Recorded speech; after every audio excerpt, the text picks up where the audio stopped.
usually do, Paul, we do this thing called jazz hands like this. Okay. That's how we get warmed up. So Okay. we are live right now. Can we possibly see jazz hands from legally? Yeah. Jazz hands. He's jazz handing it up. Walter's jazz handing it. I'm jazz handing it. We are live. We are live. I hope you got your big girl panties on. This is episode 219. 219, the last one before your big ass road trip. Yes, I was trying to leave that pregnant pause in there to kind of like make everyone say, "What? The last episode?" Not the last episode ever. The last one before we go on the road trip, and probably for a couple of weeks because I'll be on the road for a couple of weeks. But of course, you know, I'll still be posting stuff, making videos, doing live stuff, and all that till we get back. And so to celebrate that, we have this awesome gentleman right here, Legally Armed America on YouTube. Paul, how's it going, man? What's up, Hank? How's it going, man? Great. Thanks for coming on the show, man. Absolutely. I know you usually do your own live show at this time, right? Yeah, about this time. Well, I think an hour later, but we're a 1 hour show, so I'm hoping everybody will migrate over here, at least in your second hour. Okay, awesome. I appreciate that. Sure. Yeah, appreciate you coming in. We also have joining us tonight. This Live from Safety Harbor, Florida. Walter Keller. Yes, you've never seen me before. Yes, Walter Keller. Yeah, had to get him to come on, man, for the last hurrah until we get back. So there's so much going on. Paul. I know you talk about current events and stuff like that. You know, you're the special guest tonight. I want to encourage everyone, by the way, out there to hit the thumbs ups. I am going to go through here in a second and shout out everyone in the chat. And Paul, if you see, I don't know if you've got a separate window open with the chat. Yeah, so if you see any of your folks that are coming over, welcome to those guys. But let's shout them out as well when we go through. Anything big going on in the news for you? Well, yeah, actually, I pulled a couple of things up here. A couple of things I would have normally talked about on my stream. Of course, Brett Kavanaugh. We got another Supreme Court justice named. There's some mixed news out there about Brett. Well, let me call him Mr. Kavanaugh because it's not like I know him personally. But I've heard some people talk about how he had actually was part of the dissent in the Heller. I guess, really? Yeah, and that's not true. People misunderstand that. That's not. If you go back in there, and of course you have to dig pretty deep into all of the Heller business that took place back then. Right. He disagreed with some things in Heller, but he agreed with the final decision. So that's a big difference. You know, as much that went on back then during the Heller judgment, you can't say that because somebody agreed with one small piece of it that they were against Heller. I mean, clearly he was for it in the final decision. In fact, he wrote a dissent in a judgment that actually, I think it was in the DC district, I believe, that they were trying to uphold the ban against AR-15s or on AR-15s in the DC area. And he actually was the only one that dissented from that because he used Heller as his argument. That because of Heller, the AR-15s should also not be banned in the DC area. So in my opinion, he's been a pretty staunch supporter of the Second Amendment. And, you know, it's never been popular for anybody in politics to support AR-15s. And he actually did it from the bench. So to me, I think we have a good shot right there. I've often told people that my biggest thing with the Trump election was not Trump. It was the fact that we would be appointing at least one Supreme Court justice. And now actually we're going to get two. Yeah, we might get three. Might get another one if old knock on some kind of wood. Right. If olive oil passes away. Well, there's a very good chance she won't wake up from one of her naps one day. And I don't mean that in an ugly way, but she is known for dozing off every now and then. Sleeping during the State of the Union and stuff like that. Right. Something like that. I think that's why Kennedy was leaving. He was getting tired of her freeload and all that. Yeah, you're referring to RBG, right? Exactly. So I think that it's a good thing. Again, I've even told people that, look, you know, as much as I would like to see Trump with some of the things that he's doing get reelected, I'm more concerned with what's already happened. You know, I don't think we'll ever get another Republican president. That's just my opinion. You mean never? Well, the way we're opening the borders up, I feel like that it's going to be really tough to get another Republican president. That's just my thoughts on it.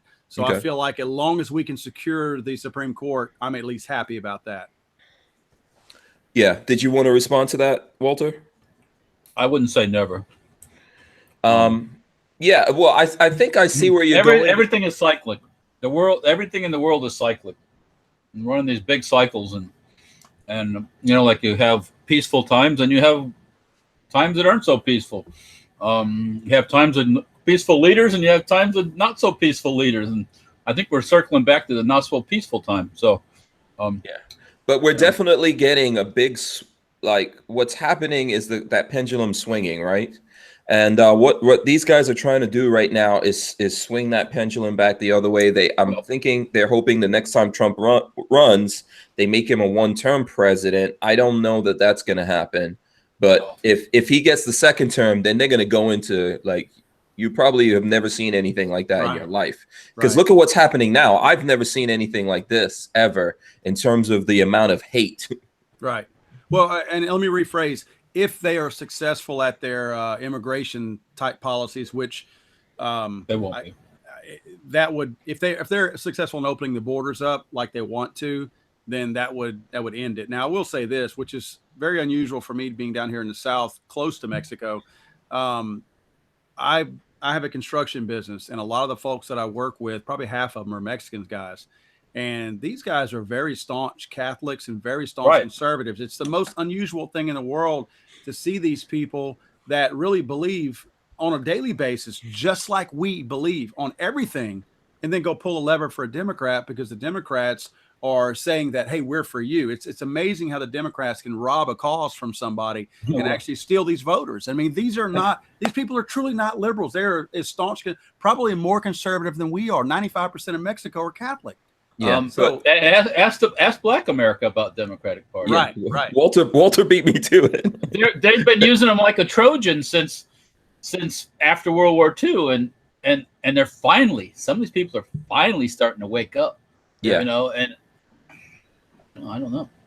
I think that what you're saying is right for lots of different cultures that come to America or that are in America. I think there's like exactly what Walter's saying. I think there's a lot of Black people in America that agree with a lot of the things that we do. Like you said, these people go to church. They believe in certain things. They want to be able to defend themselves and defend their homes and all this kind of stuff. But yes, there's something that there's some kind of brainwashing and mind control that goes on out there. And when they get to the polls, someone makes them believe, oh, this guy's evil. We can't vote for him just because of, of what that old white guy. Yeah. Old white guy that used to be in the Klan. He's going to take care of me. Yeah. Yeah. It's like, no, that ain't gonna work like that. It's funny along that same lines as far as them robbing a voter base at the NRA show in Dallas. Of course, that was a quick drive for us. I sat down with two guys from Puerto Rico. Now, remember Puerto Rico, was it Kathy was the hurricane that just obliterated Puerto Rico last year? Mm-hmm. These two guys they live in Puerto Rico, and they're holster manufacturers. Good guys. They have a big store over there in Puerto Rico. And when you talk to these guys, they will tell you, now these are not very wealthy guys. They're middle-class guys. They will tell you Puerto Ricans love Donald Trump. He said, man, we don't understand. We come over here, we watch the news, and people are saying how Puerto Ricans, want Donald Trump's head on a platter and that he's, that he's forsaken us and all this. He's like, man, you go to Puerto Rico, they absolutely love the guy. And he said the suffering that they're talking about in Puerto Rico is not true. They said they live right in the heart of Puerto Rico and where the hurricane ran through, and they don't see it. And I was like, man, if you ask me, everything that I see, Puerto Rico hates Donald Trump and that they feel like they've been betrayed by him. And they said, absolutely not. We love this guy. And everybody there pretty much loves him, except for, guess what? The mayor, that liberal mayor that is, I forget where the area is, but they're going to put the mic in front of her because she's the one that's screaming the loudest. And he said, that's probably one of 10 people who don't like Donald Trump in Puerto Rico. She's the one stealing the most. That's exactly right. Yeah, I think it's the mayor and the media. That's what the problem is. I think there's lots of people in America that like what Donald Trump's doing. Yeah, I mean, remember, America was not supposed to vote for him. And there's lots of Hispanics that like Donald Trump because they realize, just like the Black folk are starting to realize, that letting millions of illegal people in the country stealing the jobs from the people that used to fill those jobs. Right. For example, it used to be back in the old days when I was a kid, you didn't see Mexicans doing working and doing yard work and construction. There was a lot of blacks, and there was a lot of different nationalities and different races. You know, so those illegals that'll work for nothing are putting the people that live here out of the job thing because they can't compete money wise. Right. So, and one thing that the biggest complaint that I hear from a lot of the Hispanics down here, you know, these guys are folks that have already spent thousands of dollars of their own hard-earned money to be legal citizens of America.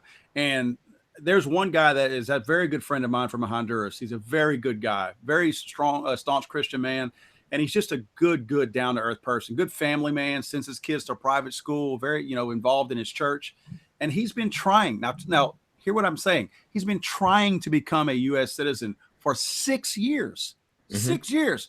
He spent over $5,000 of his own money through attorney's fees and everything else, and he still is not an American citizen. However, all these people want to go to the front of the line and pass him up, get to the front of the line. He said, do I get my money back? You know, what happens to me? So does he have legal status? Yes. Okay, yeah. I mean, that's pretty much how it works. I'm an immigrant to America myself, and that's how it works. It's really tough. Everyone that, you know, and I'll be honest with you, we came with a visa legally through the airport, landed in JFK, overstayed that visa, and then we put through all the paperwork and everything, you know, where we had to declare that we were here and do all that kind of stuff. We got here in 1983. Most of my brother didn't get his stuff because he was too old. The rest of us got everything in 1992 because we did all the legal stuff. In the meanwhile, there were amnesties and things like that other people got. We didn't qualify for it because we'd already started all this paperwork, and that's how crazy the system is. And you never had your kids ripped from your arms by Donald Trump during that period of time, right? No, I mean, I was a kid. My parent, you know, I came here with my parents. My dad has a master's degree from Brunel in London, which is the best engineering university on the face of the planet, and it was insanely difficult for us to get status here. And by the way, my parents were born British citizens, and we lived in England. You know, right before we lived in America, we lived in Nigeria. Before that, we lived in England. And even though my parents were born British citizens, I'm from Guyana. Right before I was born, Guyana claimed its sovereignty, so they gave up that citizenship. England told my dad, even though he had that master's degree and everything, get the hell out. Wow. You know, and my sister was born there, so she's a British citizen. They said, you can leave your daughter. We'll put her in an orphanage, but you have to get the hell out. That was in the late 70s. So this is the problem with what's going on around the world. It's kind of the way, if anyone ever wonders why I see things this way, it's because I know from experience right what kind of crap is going on in the world. And the people in England, like right now, you know, we're talking, you know, Trump's in England right now. And they're giving him a hard time, like there's some kind of super awesome people and have done nothing wrong in the world. Yeah, nobody calls England on that. No. So, I mean, I actually, you know what? The Trump baby, I actually think is pretty awesome. I haven't seen a picture of it. I need to see a picture. I might make a patch out of it. Google Trump baby right now, because I heard about it. I heard it's got hair in the chest and everything. Oh yeah, I just saw it shortly. It's awesome. Yeah, I love it. They think that they are discouraging us, and they don't understand what they are doing to the world. They don't get it. They're just like the leftists here. The more you make fun of him, and the more he gets more popular. They're making him into a god, and they shouldn't do it. He doesn't tippy-toe around that stuff. No. He tells the Englishman exactly what he thinks, and if you don't like it, well, yeah. Here's the story. You know, here's the deal, NATO. Yeah, you need to I think they're making a huge mistake. I don't think they understand this. I don't think they get what they're doing. A certain part of the population is just like a certain part of the population here they're not taking their medicine. Right. And then there's another part of England that's very much fed up with all the bullshit. That knows what's going on and how bad it's getting and all that, and they're fed up with it. But it don't work like here where you just vote somebody out. It's not as easy as here. No. Yeah. So you can't get on the interweb over in England and say the things we say. They'll come and arrest your ass. Oh yeah, absolutely. There's no such thing as a First Amendment there. No, no, no. And if you, God forbid, you insult or you interrupt or you make light of a person of another religion from the Middle East, now you can't go out and read the Bible on the street; they'll arrest you. But you can go out and pray and get your prayer rags down and do all that junk, and they think that's just wonderful. Yeah. So. There's nothing close to freedom in England. That's what they don't understand. But someone in England deflate one of those Trump babies, wrap it up for me, and mail it, please. Yeah, bring it here, please. Because I want one. So, there's so many things to talk about. I'm going to do a little bit of shouting out. I don't know if you see any of your folks here in the chat. You can shout them out, Paul, if you'd like to. There's so many things we want to talk about. We were talking about Mexico, and people don't understand that there's Mexicans, for example, that feel the same way that we do as well. Why would that whole thing about, I want to welcome all our brothers and that kind of stuff. They're not your brothers. These people are here to steal your stuff. Well, not all of them. I'll say it back up here, but there's a lot of bad folk coming across the border, and we got it. Well, people who left Mexico to get away from those people. And that's why they came to America. And they came here for opportunities and all of that kind of stuff, right? Yeah, I mean, they came to America because America is it's not the fairest. Listen, no place on the face of this planet is, 100% perfect. But in America, they knew they would have a better chance. More importantly, they knew their children would have a better chance. That's why they came here. So it's a weird thing. You might see, what's the name of this guy? George Lopez simulating peeing. Yeah, he was peeing on Trump's star in Hollywood. Not everyone feels that way. I don't believe he's a citizen of the United States, is he? Is he from? I thought, is he from another country? I mean, a citizen, that is. Or is he actually a U.S. citizen? Let me Google that. Yeah, right. That's a good idea. I'm not exactly sure if he is or not. Not that he's here illegal or anything, but I thought for some reason I heard that he wasn't. But I might be mistaken. I could be mistaken. I would assume that he is Mexican. I wish somebody would have walked up when he's doing that, kick him right in the fucking ass, hard as they could.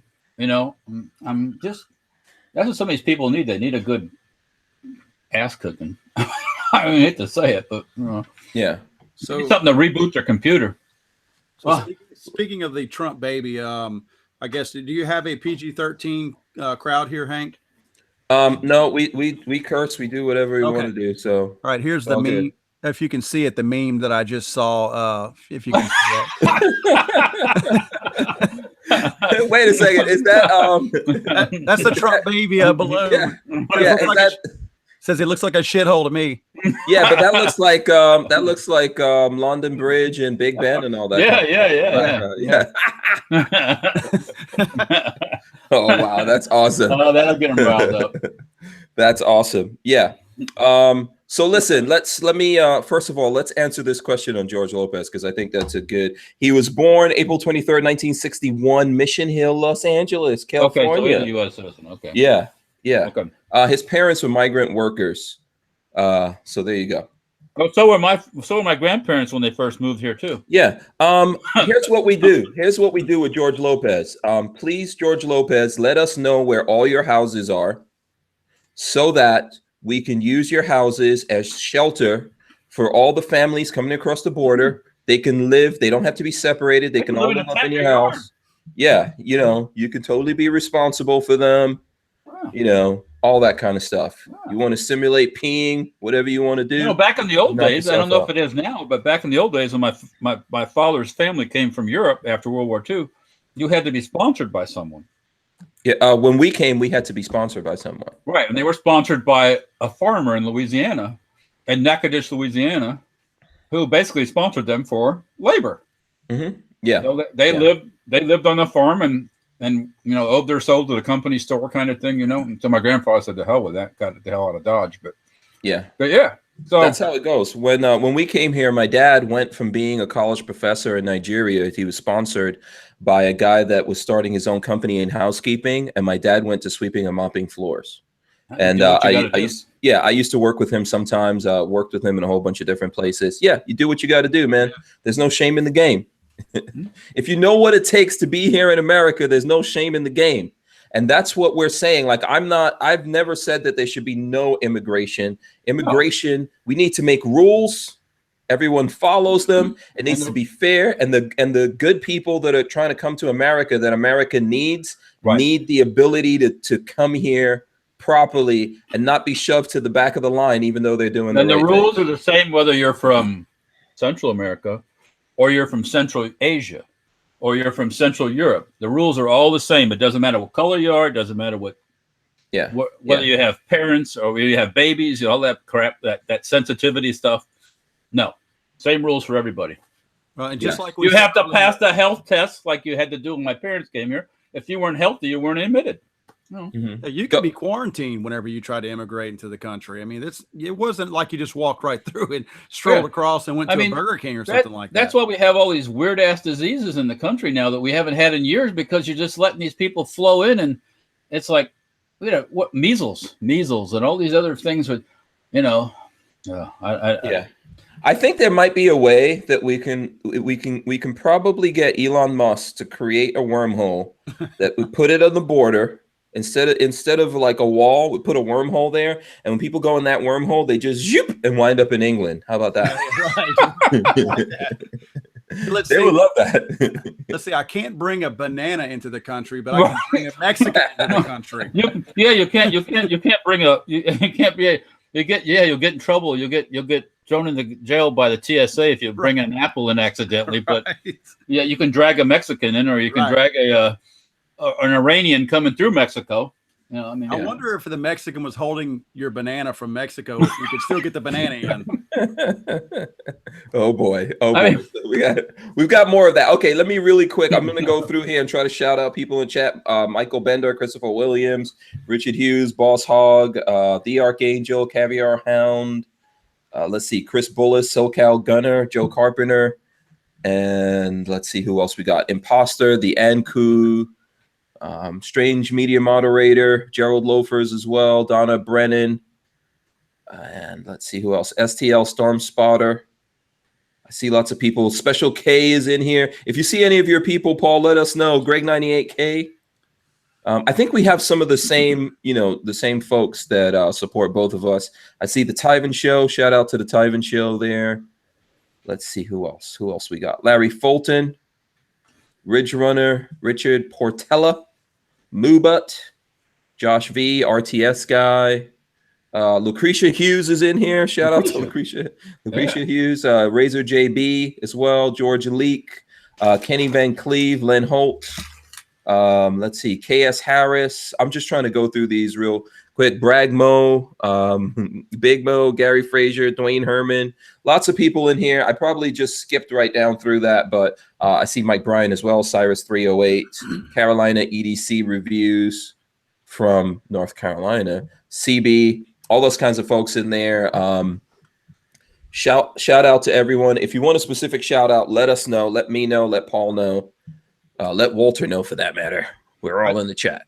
I do want to point out that one of your viewers, Archangel, also looks at a lot of our stuff, and he's the one that kind of coordinated the putting you and I together. So I want to definitely give a shout out to Archangel, because he was the one that turned me on to you and said, hey, you need to go check out Hank's stuff. You guys need to do something together. Awesome. Thank you. Yes. Thank you once again from my part as well to Archangel. Good people, man. That's how, that's how we do this thing, man. So thanks to those guys. Armament and Axes gave us $5. He says, Paul, awesome to see you here. I know I left a comment a while back to you about being on the show as well. So that's good. Thanks to all those people that helped make this happen. Right? Sergeant Poppy said, Hank, the wormhole is called a commode. If only. If only it was that easy. You mean we could put something on toilets and adapt them? We need to trademark that. So if you guys haven't noticed, it's gonna be a pretty rowdy show. It's gonna be a pretty rowdy show tonight, which is good. I like that. I enjoyed that. So there's so many things. I think we should start. Paul's our guest. We should start by Paul, just tell the folks out there who you are, how you started doing this, how they can get in touch with you and follow you, all that kind of good stuff. Sure. I've been doing this for probably about 5 years now. It's kind of funny. We did things backwards than what probably most people are doing it. We started out as a television show and just started taking our little pieces of the show and putting it online. So instead of starting out as a YouTuber, I guess by default we became a YouTuber because we dumped all of our content onto YouTube, and it just kind of sat there. We wanted a place to hold it. And oddly enough, as times have changed, and as obviously you guys see, the digital media is so much more powerful now than network television. And I say, or any television for that matter. Oddly enough, though, this is kind of eye-opening to me because I am more of a gadget geek, and I like the online stuff. We moved our show to Fox on April 29th of this year. It was a week before the NRA show, and that has opened a lot of doors for us. So apparently there's still a whole lot of people that watch television because we've seen our growth expand quite a bit. In fact, we've seen it expand on YouTube also because we point our Fox people to YouTube to go watch our stuff on YouTube. And we've seen that exponential growth around the same time that the show started airing. But awesome. I think you're like my psychic powers tell me you are Fox Channel 29. That's exactly right. That's exactly right. It's Texas and Louisiana is the area that we cover down here. So it's neat. I mean, what we do, we actually, believe it or not, guys, I started out, my true passion along with guns was politics. I had a political talk show down here, but I can tell you guys, being in this type of market, a political talk show is so polarizing. You can't make any money off of it. You make none. Oh, I mean, you're only appealing to half of the voter base out there. Okay. Yeah. So anybody that might sponsor you is afraid to, because they feel like they're alienating half of their vote, base that would use them. Yeah. So I actually had, for the first 2 years of my conservative talk show, I had two attorneys from two different firms that underwrote my show to pay for it, but didn't want anybody to know they were doing it. Like, they would tell their friends, but they didn't want any of their clients knowing that they were part of my show. Yeah. It's shameful. It's shameful. It is. It absolutely is. And I started doing, because I've always been a gun guy, and I would include gun things and gun safety, gun legislation. Obviously, it was during the Obama era, so there was a lot of gun things to talk about, especially around the Sandy Hook time. And I just noticed that the gun stuff was way more popular. And I was like, maybe I can make money off of that, because I couldn't on the conservative side of it. And it blew up. I just kind of spun off Legally on America off of my other show. My other show, the conservative talk show, was called Think Town USA. And I spun it off, and the gun stuff just took off. I was like, all right. Within 6 months, I stopped doing the conservative stuff. Okay. So, I hope it's going to come back, but I totally agree with you. I know that right now what we're doing, because we strip out the audio of this, we put it on iTunes, we've got it on Spotify, and pretty much everywhere now. Anywhere that you listen to podcasts, just the audio versions, you should be able to find us at this point. So we were looking to see if we can get some advertising, and Audible does advertising, right? So we filled out the thing with Audible, and they said, yeah, we're not messing with anyone that does politics or anything like that. And they turned us down flat once they saw what we were doing, which is crazy, because I spend a lot of money on Audible. I listen to a lot of audiobooks when I'm driving. And you can tell how much they care, right? Yeah. I mean, that's just what it is. That's why I think and I hope that eventually this kind of stuff is going to change, because we need our own things. I keep saying that. This is like the new segregation in America. And people are calling, like I saw, I'm into hip hop and everything. And I look at that stuff from time to time, even though I'm an old man, I still keep up with it. And I see people in the hip hop world saying that the MAGA hat, Make America Great Again, that's the same thing as the KKK and all that kind of bullshit. And here's what I have to ask you about that. What is happening to us as gun guys, and we believe in the Second Amendment, and we're conservatives, and all these things are supposed to be protected by the Constitution. This is a new segregation that is brought to you by the liberals and the progressives in America. They are the new KKK. Well, I mean, it's Saul Alinsky, right? I mean, that's what it all is. I mean, if you've read Rules for Radicals, this is another page out of their playbook. They demonize us, mock us, and everything like that, to the point where we become the butt and the pun on all the jokes. And go ahead, Walter. And it's okay. And it's okay. No, but you can't let that all that stuff. You can't let that. You can't react it in a negative way where you let them control that. I mean, you know what I'm saying? You can't go like all the other Republican politicians do. Right. I'm so scared. You might think bad of me. Trump says, I don't care what you think of me. But you're pointing out a perfect difference, a distinct difference between gun guys and those Republicans, because gun guys don't cower like that. And that's a beautiful thing, because the gun guys, if nothing else, well, I mean, a clear, distinct difference between them and politicians is they're principled. All of us on here right now are very principled. I mean, strongly principled, to the point where you can ostracize me if you want to, because I'm okay with that, because I am principled. Where those Republicans are like, whichever, if the wind is blowing this way, all right, I'm good. I'm going that way. I'm sorry, I didn't mean to say that. Exactly. I'm like, okay. Well, I mean, that's the thing. I think that we should wear this with like a badge of pride. Okay, I think we should be loud and proud. I think we should do the same things that they do. They're very out with all the different things that the other side's into, right? And we should be the same exact way. Otherwise, as Walter is saying, they win. Well, and should they, be right out they, when you say they are like this. It's just very vocal, small little crowd. They have the media. They have the media. Yeah, that's what I was working towards there, Hoss. So yeah, they want to make you think that everybody dislikes Trump. Well, how did he get elected? How did that happen? Yeah. By the people. Yes, exactly. But you know what? The same thing we're just talking about, how everybody mocks and makes fun of people on the right. Think about it. That's how Trump surprised everybody by winning. It's because they had mocked Trump people for so long that the Trump supporters figured, okay, I'm not going to tell you I'm voting for Trump, but I'm voting for Trump. And they all went out and voted for Trump. They just did it quietly without wearing the Trump shirts or the MAGA hats and all that kind of stuff. And the liberals were like, holy crap, this guy won. Yeah. Just because they had mocked him for so long and they said, screw you. I'm just going to go vote for the guy. I'm going to quietly support him. And they did. And yeah. You know what's the dirty little secret? Not even the Republican Party wanted Trump to win. Absolutely not. They didn't. Well, they tried everything. Once again, they don't control him money-wise. That's right. That's exactly right. Yeah. All these other candidates that run in all these different offices have not a pot to pee in. So they control him. They didn't control Trump. So when Trump said something they didn't like, it's like, I don't care if they didn't like it. I don't need their money. Right. Also, they couldn't control the people, and they couldn't control I know it seems like there's a little bit of chaos out there and they're taking advantage of it. The chaos is the thing. This is how people know that this wasn't a machine, right? The Republican machine is still now at this point anti-Trump. That's where a lot of this stuff is leaking out from, and all the things that people are seeing happening. And I'm, anyone who watches this all the time knows that I'm not dogmatic to anyone or anything, and definitely not dogmatic to Trump.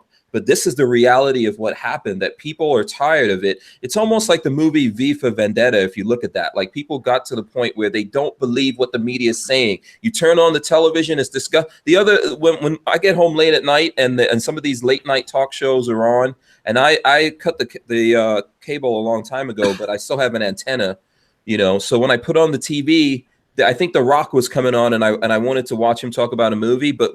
But every single comedian that hosts these late night things that everyone turns to for news, no matter what, they talk about Trump. I have never seen that. I've been in America, living here steadily since 1983. And I have never seen anything like that, where every single night, all of these guys get up there, talk about the president. No matter what, they find a way to say something negative about the president. It's insane. Okay, I never saw Jay Leno or any of those guys take it to that level, And during Obama, you never saw anything like that. No one ever said they didn't even talk about him. They didn't even look at him sideways. Well, yeah. What happens when you talk about Obama? You're a racist. Thank you. Yeah. But what's happening? But what's happening to them, and they still don't get it. They can't see that they are pushing people away. They're making everyone look at them and see them perfectly for what they are. Well, you get, as I said before, all the leftists, because of Obama, are very, very open in why they are now. Back in the old days, you didn't come out and say this stuff out in the open. You might have thought about it. You might have had parties and talked to your friends about it, but you didn't come out and pee on people's, or act like you're peeing on people's stars and doing all that stuff, being all open about your leanings. Yeah, you didn't come right out as a socialist or a communist. No, they feel very liberated and very, very open to. So now, but now I love it. I get to see. I don't watch no late night talk show. They're all a bunch of JOs, Yeah. But and their ratings suck too. Believe the only reason they're on is because the network keeps them on. It's not because they're highly rated. Yeah, that's not the. But that's why they shifted over to YouTube. A lot of the problems we have on YouTube, and I'm not trying to shift away from what you're saying, Walter, you're right. Yeah. I think that the problem that's happening, the reason why the politicians are betraying us that are supposed to be on our side is because they want to be on these shows. I can't watch them either. So what everyone's doing is what I wind up doing is switching over to like Netflix or Amazon Prime, YouTube or something like that, right? And watching that and controlling what I look at. And so these politicians, they want to be on these TV shows or they want to be on YouTube.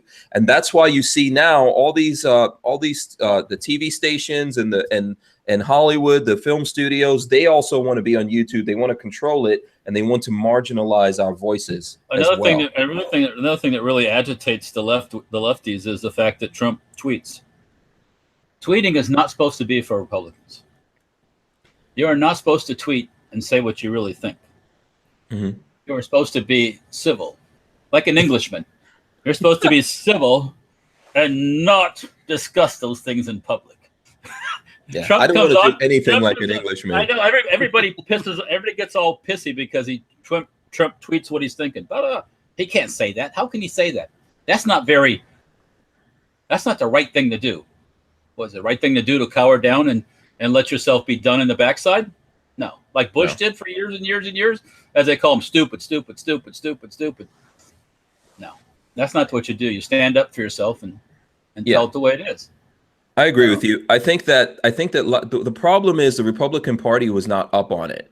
Look at all people say that Trump is president because he is so wealthy. There's people that have spent more money to try to become president on the Republican side, and it didn't happen. I think what's wrong with Republicans is that they don't understand social media. They don't get it. I don't like that. You can hire somebody that gets it. Okay. The Democrats don't get it either. Those old 40 Democrats don't get it. They hire somebody that gets it. Okay. So there's only a certain amount. So, and those people say, you need to do this to get this crowd. And they do it. The Republicans say, well, you don't know what you're doing. I don't get that. But Trump's like, look, I think there must be something to it, right? Yeah. But he knows because he knows what he's doing. And that's the thing to get back to what you were saying, Paul, is I think that you know what you're doing. So, and you had these, you're saying that you were thinking you were getting into politics and stuff like that. And so you're actually doing the right thing, man. This is where it's at. And you're in there and you're practicing it. So that's the thing. He knows, he understands. The rest of these guys don't get it. They're afraid of saying the wrong thing. I learned this a long time ago when I first went to SHOT Show and I talked to the regular writers at our gun world. And I was talking to one of them and the guy told me, I would love to do YouTube, but I'm afraid that I'm going to mess up. How are you going to mess up? I said, dude, I'm not afraid of messing up. I mess up every day. It doesn't matter. If I don't eat my dinner on the thing, people go, why isn't Walt eating something? What's for dinner? What? It's like, okay, yeah, I know it's kind of to hear me chomping on the food and the whole 9 yards, but I've been working all day. It's time to eat. Yeah, I don't like to eat at 10 o'clock. Yeah. But anyways, just be yourself on the internet. Don't try to be some stuffy turd that you're not. And then when people find out you're doing the prostitutes and stuff, and they get all upset about it. It's like, well, if you just acted more like you really are, people would accept you. I think part of the problem is a lot of our television is so processed and overly processed, where the internet is more raw.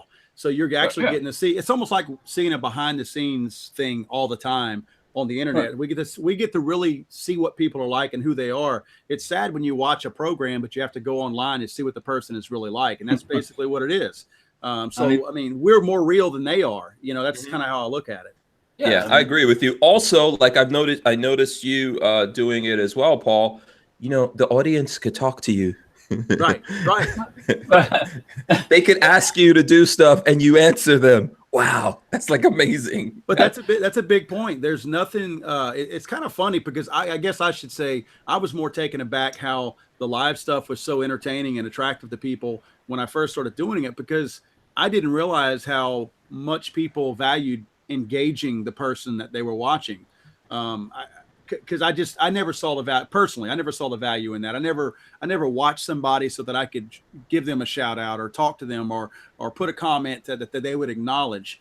And when we started doing this, I realized that I got more out of it than I think anybody else did, because it was so cool. Because you really got, hey, where are you from? Oh, I went there. And you really get this side conversation going, and you really get to know who all the people that you're interacting with. And that was the cool part of the whole stuff to me, is that you became more personal with everybody at that point. Yes, absolutely. I think that's where the power is now, that we can connect to these people. I think, and that's why you see people trying to take it away, but it's too late. No, it's too late for that. I agree. I think that the movement online, and whether it's YouTube or whoever else, I think that you see television is crumbling. I mean, my gosh, television it's a shell of what it once was. When people come into, remember how it used to, if a show aired, we're talking about 15, 20 years ago, a certain episode, let's say use Seinfeld, for instance. People sat around the water cooler or talked when they came in. Hey, man, did you watch such and such last night? When's the last time you heard somebody walk in the door at work or wherever and say, hey, did you watch such and such last night, and comment on it? I haven't heard that in probably 10 years. No, I think the only time it happens now is maybe the Super Bowl. Yeah, exactly. And that's even turned into a turd fest too. So with the protesting, I'm not watching it. Sorry. You want to protest? You're playing a kids game, and you're getting paid millions of dollars, and you're going to complain about standing up for that? No, forget about it. Yeah. I don't need to see the commercials. I don't need to see any of it. No. Yeah, I think that definitely turns people off to it. But as Paul is saying, there's only certain times you see that happening now. I think Super Bowl, maybe there's a little bit of that going on with soccer. People watch the Super Bowl to see the commercials. Yeah. That's what they're all psyched about. Yeah. Seeing, a lot of people. Commercials, it's like, oh, I didn't watch it. Well, this year I was watching it to see if the bets that I placed while I was leaving SHOT Show actually would win or not. So that's why I watched it this year.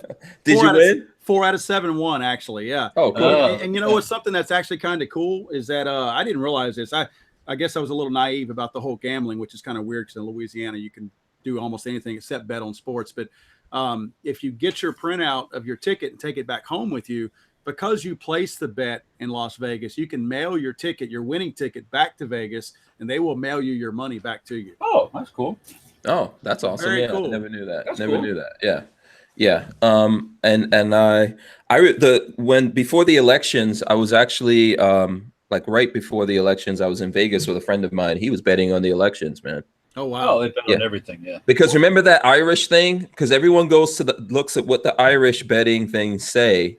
And they were saying like Trump's definitely not winning. So my friend, like, he made so much money off of that. You know, do you remember what the odds were on Hillary winning over Trump? I cannot remember right now. I remember that he bet on there because he spent the whole night arguing with me like he didn't vote for Trump. He spent the whole night. You know, he was just riling me up, making me mad. We were going back and forward, and then he was like, "Yeah, I was just messing with you." and he was so happy because he won all this money. You know. Wow. But yeah, the odds, because you know they always look at that and they think that knows something. But here's the thing: those guys in Ireland also said that the people of England would not vote for Brexit. Yeah, look what happened.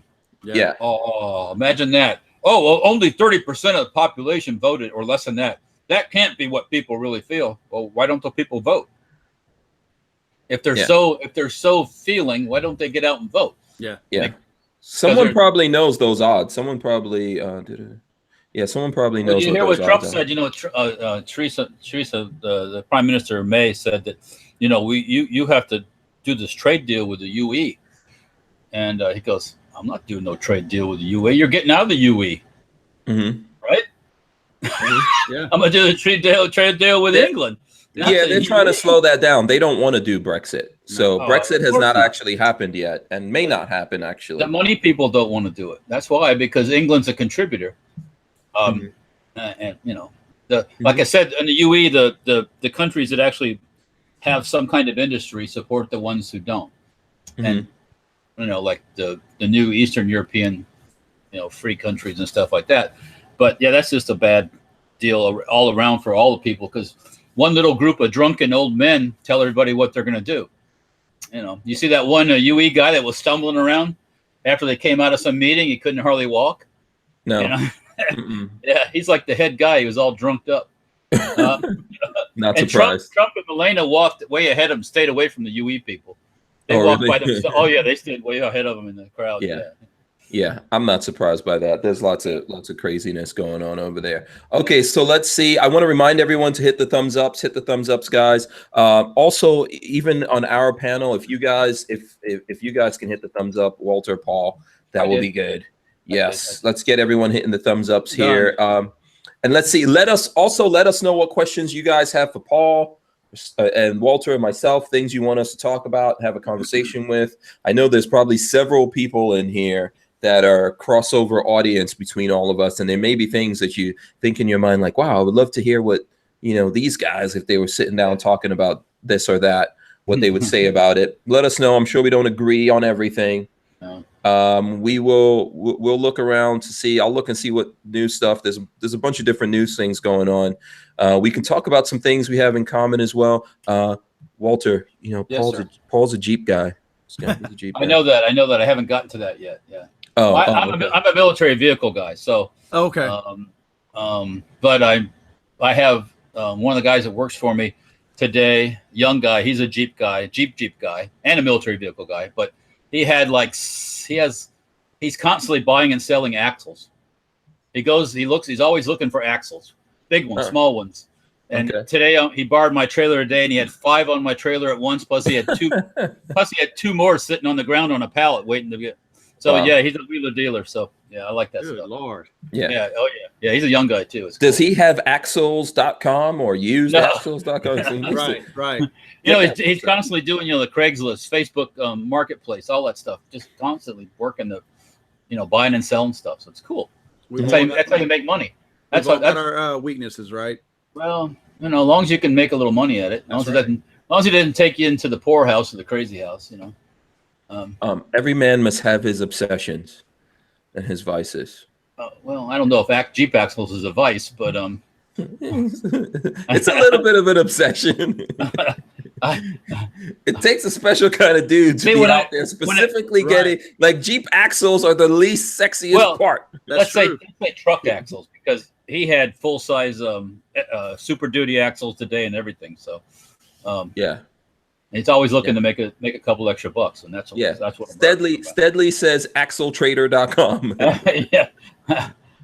Seriously, get a .com, man. Get a .com. Tell him to open up a Instagram account or something. I have to talk to him about it. And go ahead, Paul. Real quick, Hank. I'm sorry. Yes. One thing that I know we typically do on our live stream, and again, it's the time where some of our guys might be strolling in. I do want to point this out. I'll try to go through and get some the latest gun news. I do want to point this out. I'm not sure if you've talked about this yet, but you know how a lot of the states and different municipalities will do litmus tests on gun ban type things and gun laws to see if they I guess gather any steam, and then they'll kind of roll those closer to Washington, D.C. Mm-hmm. Well, Hawaii, of course, you would know it'd be Hawaii, Oregon, or Washington. But they have, let me get the proper number here, SB 2046 that came out this week. This is, how we've always talked about the whole bump fire stock thing, how the rate increasing device, things of that nature. Well, now they're being more specific. They're going after the, what's the is it Franklin Armory and the Fostech Echo guys? They're actually going directly at those guys now. Now they've coupled in Hawaii, along with their bump fire stock ban, a multi-burst trigger activator is what they're calling it. Multi-burst.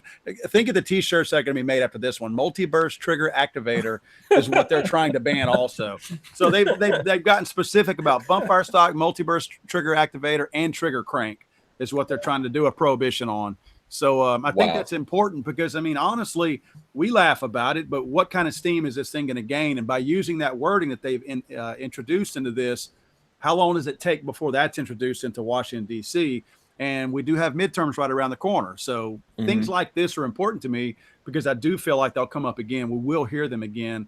Again, originating in Hawaii is no big deal to most people, but I think we'll hear it again, see it again. Yeah, well, we got that here in Florida, and we've talked about it extensively. There's a law that passed Florida. When was that, Walter? Right after the school shooting here in Florida, like literally about 2 weeks after the school shooting. The part of it that pertains to these kinds of triggers, or what they called here rate altering devices, goes into effect in October. In my personal opinion, it's unconstitutional. And the Republicans here in Florida are the ones that push this through. Well, we had to do something, Hank. We had to do something. Right. We had to do something. It's for the children. Yeah, that is human insanity. That thing that people think that in every situation you have to react. No, the first thing to do is don't react. Don't react. To do is sit and assess the situation. Yeah, figure out what the hell happened. Like maybe the FBI didn't investigate. Maybe the sheriffs didn't. Maybe Obama policy kept that kid out of jail. Yes. Maybe the resource officer at this school didn't do shit. If you notice now, there's coaches in that school that got fired. The sheriff of that area got fired, right? Yeah, they're investigating him right now. One of the things that a lot of people, it's funny, the folks on the left don't want to talk about this. And when I say they don't want to talk about it, I've actually done interviews on NPR and they sidestep or they completely edit out what I'm about to tell you. I've done some videos and I've done research because I actually care about kids and I care about people dying. And instead of calling it gun violence, I look at it as being violence. Why are these kids killing people? Not shooting people. Why are they killing people? That's not normal. Kids didn't do that whenever I was in high school. No. I never saw people that wanted to go kill people. Guess what? They're over-medicated. They're in fatherless homes. And on top of that, these kids out there are being bullied. And we have now made the bully, the bullied, the same as the bully. We treat them both the same. When this kid gets picked on and he fights back to defend himself, and that's probably a key word. It's exactly right. They treat the defender, the guy defending himself, the exact same way as the guy that has the malicious, evil, ill intent. Here's an innocent child over here, and his dad, probably like my dad, would tell him if somebody does anything to you to pick on you, you punch him right in the throat, okay? So he does what his dad tells him. They both get expelled. That's bull crap. We create these problems on our own. Those three things, over-medicating single father homes and treating the bully like the bully, that's all wrong. And guess what? Look at all these kids that have killed people in these schools. The one in Florida was exactly the same thing. He's the poster child of those three things. But nobody wants to talk about that. Nobody wants to. Because that goes right back to the people who are screaming and hollering now. Exactly. Right. Exactly. And it doesn't, it's easy to blame that inanimate object because it doesn't vote. Well, it's school policies. By the way, I'm sure Walter's going to love you. He's going to love you. The only thing I disagree with in what you're saying is I think I've always seen it. Maybe it's because I grew up in New York City and that kind of stuff happened in New York City a long time ago where the teachers unions pretty much control everything here. And they didn't want all these things coming out. So when people did things in the school, they covered it up. That was happening a long time ago. It didn't just start happening under Obama or anything like that. It's been in at least in New York. I think maybe now that's all over the country, and that's probably creating a big problem. So, and I think that, yes, under those circumstances, when you keep pushing a kid down, all of these kids aren't going to self-destruct or kill themselves immetedly. They're going to go out there and destroy other people, in some cases. And I'll say it again, and everybody says I'm crazy. There's a desensitization. They've been desensitized to violence. Absolutely, yeah. And one of the ways they get desensitized to violence is sitting all day and playing video games. Sorry, because all you do in a lot of these video games is kill people. So I know everybody goes, no, that's not what it is. Not everyone, but some people are very susceptible. It's like people watch violent movies or porno all day long. Some people don't do weird shit, but other people go out right away and do weird stuff. No, it's the same analogy as some people, like my mom, for instance. My mom smoked cigarettes from the time she was from 17 years old till 76 when she died. She never got lung cancer. There's people who don't smoke that die of lung cancer when they're 40. All right. We're not saying this is a one size fits all, that everybody who plays a video game or does all these things are going to become killers. That's not what we're saying at all. But you're setting it up to allow them to be more susceptible to those things.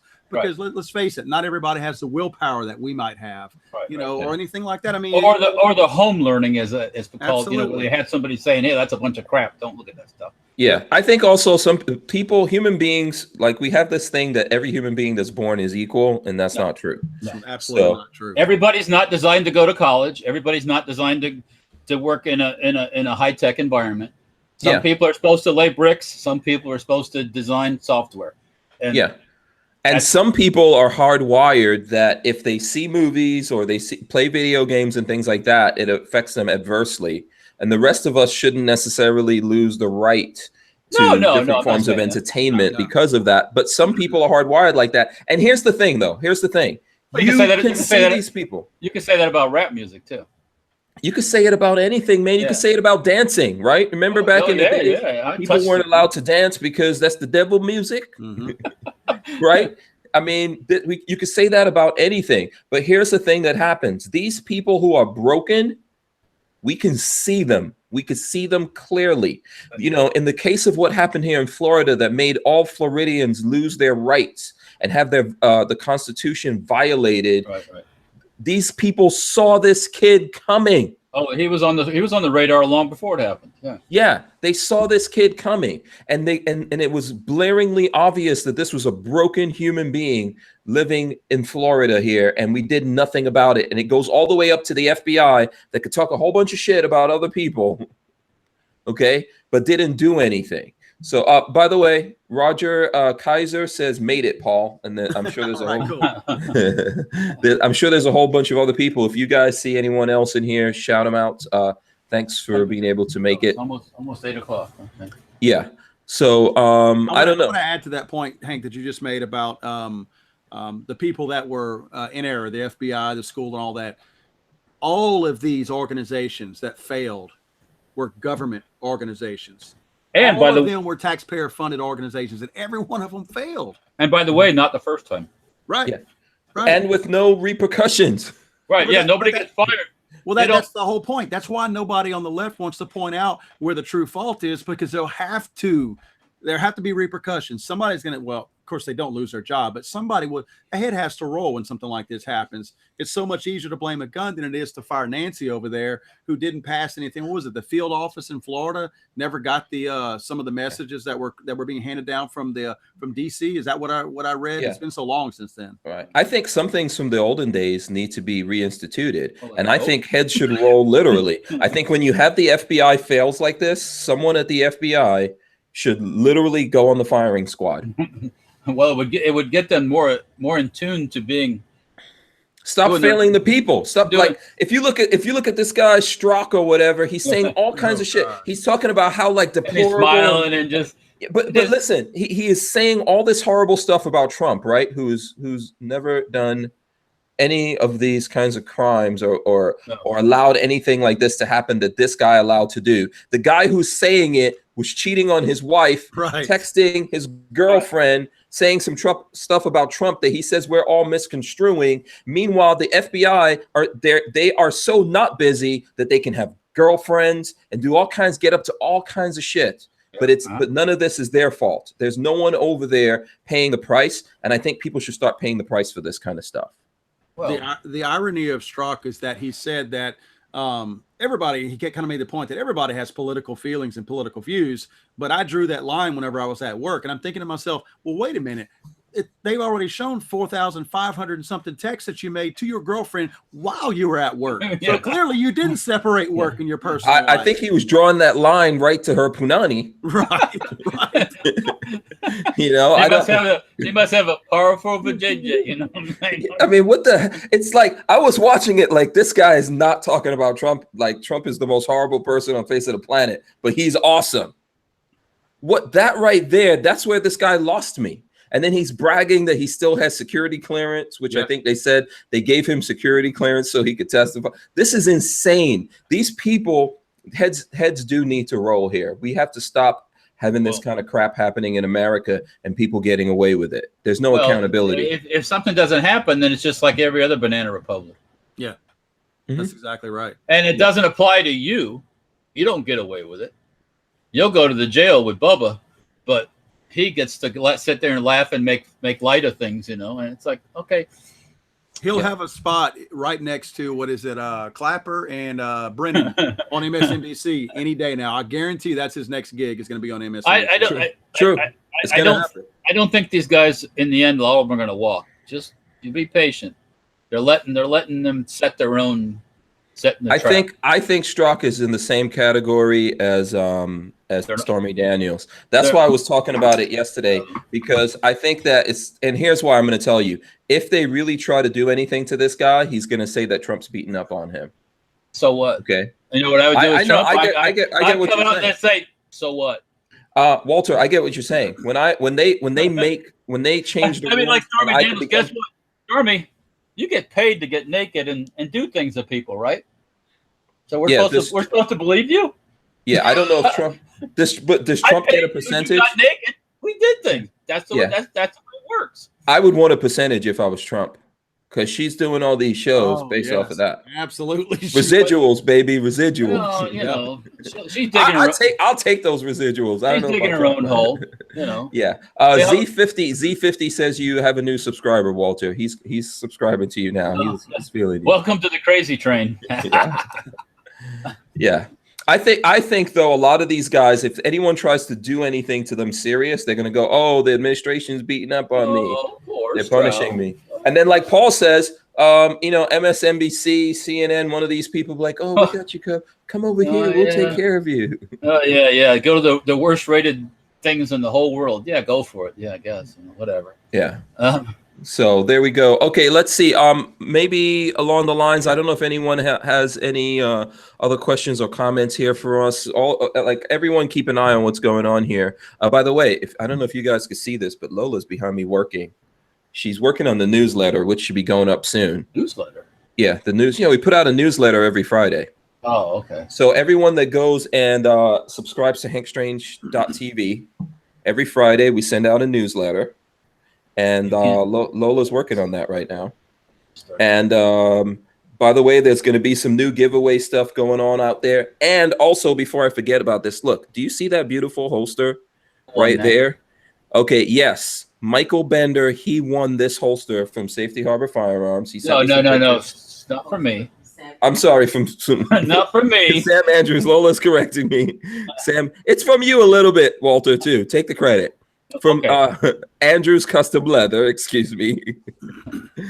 Yeah, Sam's going to be I like, don't really? take credit for things I don't do. Yeah, so there you go. So he got it.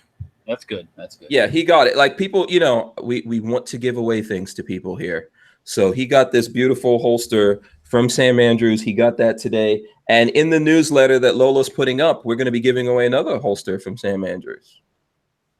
So that's going to be going on, along with some other stuff that we're giving away. I'm seeing something in the chat here. Watchdog says Columbus, Ohio, today struck down a bump stock ban as unconstitutional. Wow. That's good news. Can we get a link on that? Does anybody have more info on that? Yeah. What I did see in the Truth About Guns that I was going to talk about, here's a headline in the Truth About Guns. Hold on. Let me put this in the chat real quick so that Walter and Paul could check this out here while I read it. Boom. I'll put that there in the chat. Let me see. I'll probably put it in the in our chat here as well, so you guys could take a gander at that. So what's going on here is Truth About Guns. California backs down, dealing a big blow, and the Secret Service weighs in. T-Tag. This is from the Daily Digest. The California Department of Justice withdrew a regulation Wednesday evening requiring California firearms owners to register so-called assault weapons following a lawsuit filed by a group of gun rights advocacy organizations, including Firearms Policy Coalition, FPC, Firearms Policy Foundation, FPF, Second Amendment Foundation, SAF, the Cal Guns Foundation, and California Association of Federal Firearms. Did they feel overwhelmed in California? Yeah, they need to just keep getting slapped upside the head. The DOJ's proposed rulemaking in this case was a smokescreen to cover their tracks and other prior unlawful regulatory actions, said FPC President Brandon Combs in a statement. While we are pleased that our opposition efforts were ultimately successful here, we know that Attorney General Becerra is relentless in his attacks on law-abiding gun owners and their Second Amendment rights. FPC will continue to defend the people of California and our Constitution from his DOJ's abusive executive actions. So that's a little bit. That's like a little tiny, right, sliver, I guess. But it creates. You understand that creates precedent. Yeah. So yeah, this is why we have to fight back and push back constantly. And that whole lawsuit stuff, it all creates precedent. You know, where you have precedents. Priors, so to speak. Yeah, Mm-hmm. I guess we'll call it that. Yeah. Yeah. I'm not a lawyer either. Your lawyer linguistics are lacking. Yeah, sorry. Say that 3 times fast. Your lawyer linguistics are lacking. But I can fix a bobcat skid steer thing that I did today, by the way, in a rather hurried fashion too. Hands down, you're awesome to me, Walter. So let me see when shit hits the fan and your skid steer thing breaks down, or you want to write a paper. Which one are you going to take? You're going to take me or the lawyer? No. That's what they call that right there. Skills. No, it's called survival. Yes, absolutely. So what do you think about this, Paul? And I don't know if anyone's found the article. Where was this? Or where was the other one that someone just mentioned? About Ohio or the California? Was it Ohio? Yeah. In Columbus, Ohio. Okay, Columbus. Okay. I don't know anything about it. But. Yeah, I'm trying to see if I could pull that up. So what do you Paul, jump in here. Wasn't it Columbus, or maybe I'm mistaken with Cleveland, but wasn't it just the districts around Columbus maybe that were blue during the election and everything else was red? Is that right? I'm pretty sure that's what it was. I mean, the entire state was red, but there was this one little area that was blue. And for some reason, I think it was Columbus. That kind of surprised me that it comes from that area, that they struck something down like that, because obviously it would have been legislators that would have voted it down. So maybe I'm wrong. Maybe it was Cleveland instead. Now I might have that mixed up. Okay, so I just put something up here in the chat that you guys could see, and then let me share it with everyone in our chat as well. So people, we're trying to be as accurate as we possibly can to our own limitations. So this is from the Columbus Dispatch. Columbus bump stock ban unconstitutional, judge rules. A Franklin County judge has struck down Columbus's bump stock ban, saying it violates the Ohio Constitution. Franklin County Judge David E. Kane ruled Friday, God bless him, Friday, that the bump stock ban the Columbus City Council passed in May violates state law and that the city cannot enforce it. Okay, that makes more sense. That makes sense that obviously if the city council voted to ban them, then clearly that probably was what I'm talking about, that was the only blue spot in the whole state. What judge was it? Does it have a name? Hold on. Yes. It's in that article. His name is David E. Kane.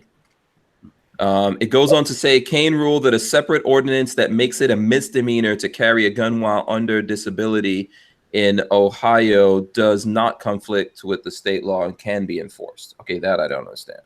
Makes it a misdemeanor to carry a gun while under disability? Under what? Disability. I don't know what that means. I mean, maybe if your disability involves taking of narcotics. Maybe. I don't know. Yeah, I would have to see what that specific thing is. But, here's the thing. Columbus, Ohio, saying that's unconstitutional. Yet Floridians and Republicans, so-called Republicans, I call bullshit. Has anybody filed any suits yet here in Florida? I think there were several that were filed. I don't know if anyone did it. I don't know if you could do it specifically on that particular ban because it doesn't go into effect until October. Well, so yeah, it's all. We just have to see what happens because it could happen. The same kind of thing could be found unconstitutional. You never know. So yeah, we're not going to jump off the cliff quite yet. So. Yeah. So Mubat says he's going to Columbus tomorrow and high five that guy and get me some White Castle stock. So, and Chris Bullis says now Ohio has precedent. quoting Walter. Hey, come on, leave me alone. All right, come on. I know what it means. I just can't pronounce the word properly. Yeah. Listen, after today, I can't tease you live on air anymore for a little while. So what about the stuff the other day? I mean, I'm fine with it, man. I could have used one of those today. It was so freaking hot outside. Oh, what, the ice cream? No, the tea bag. Oh, you could have used the. I mean, I don't think it would have helped. I don't think it would. I don't think it would have helped any. It's so hot. It doesn't matter how much clothes you take off. You still sweat your butt off. So now you want to be in a bikini? No, I don't. No, I didn't say I want to be.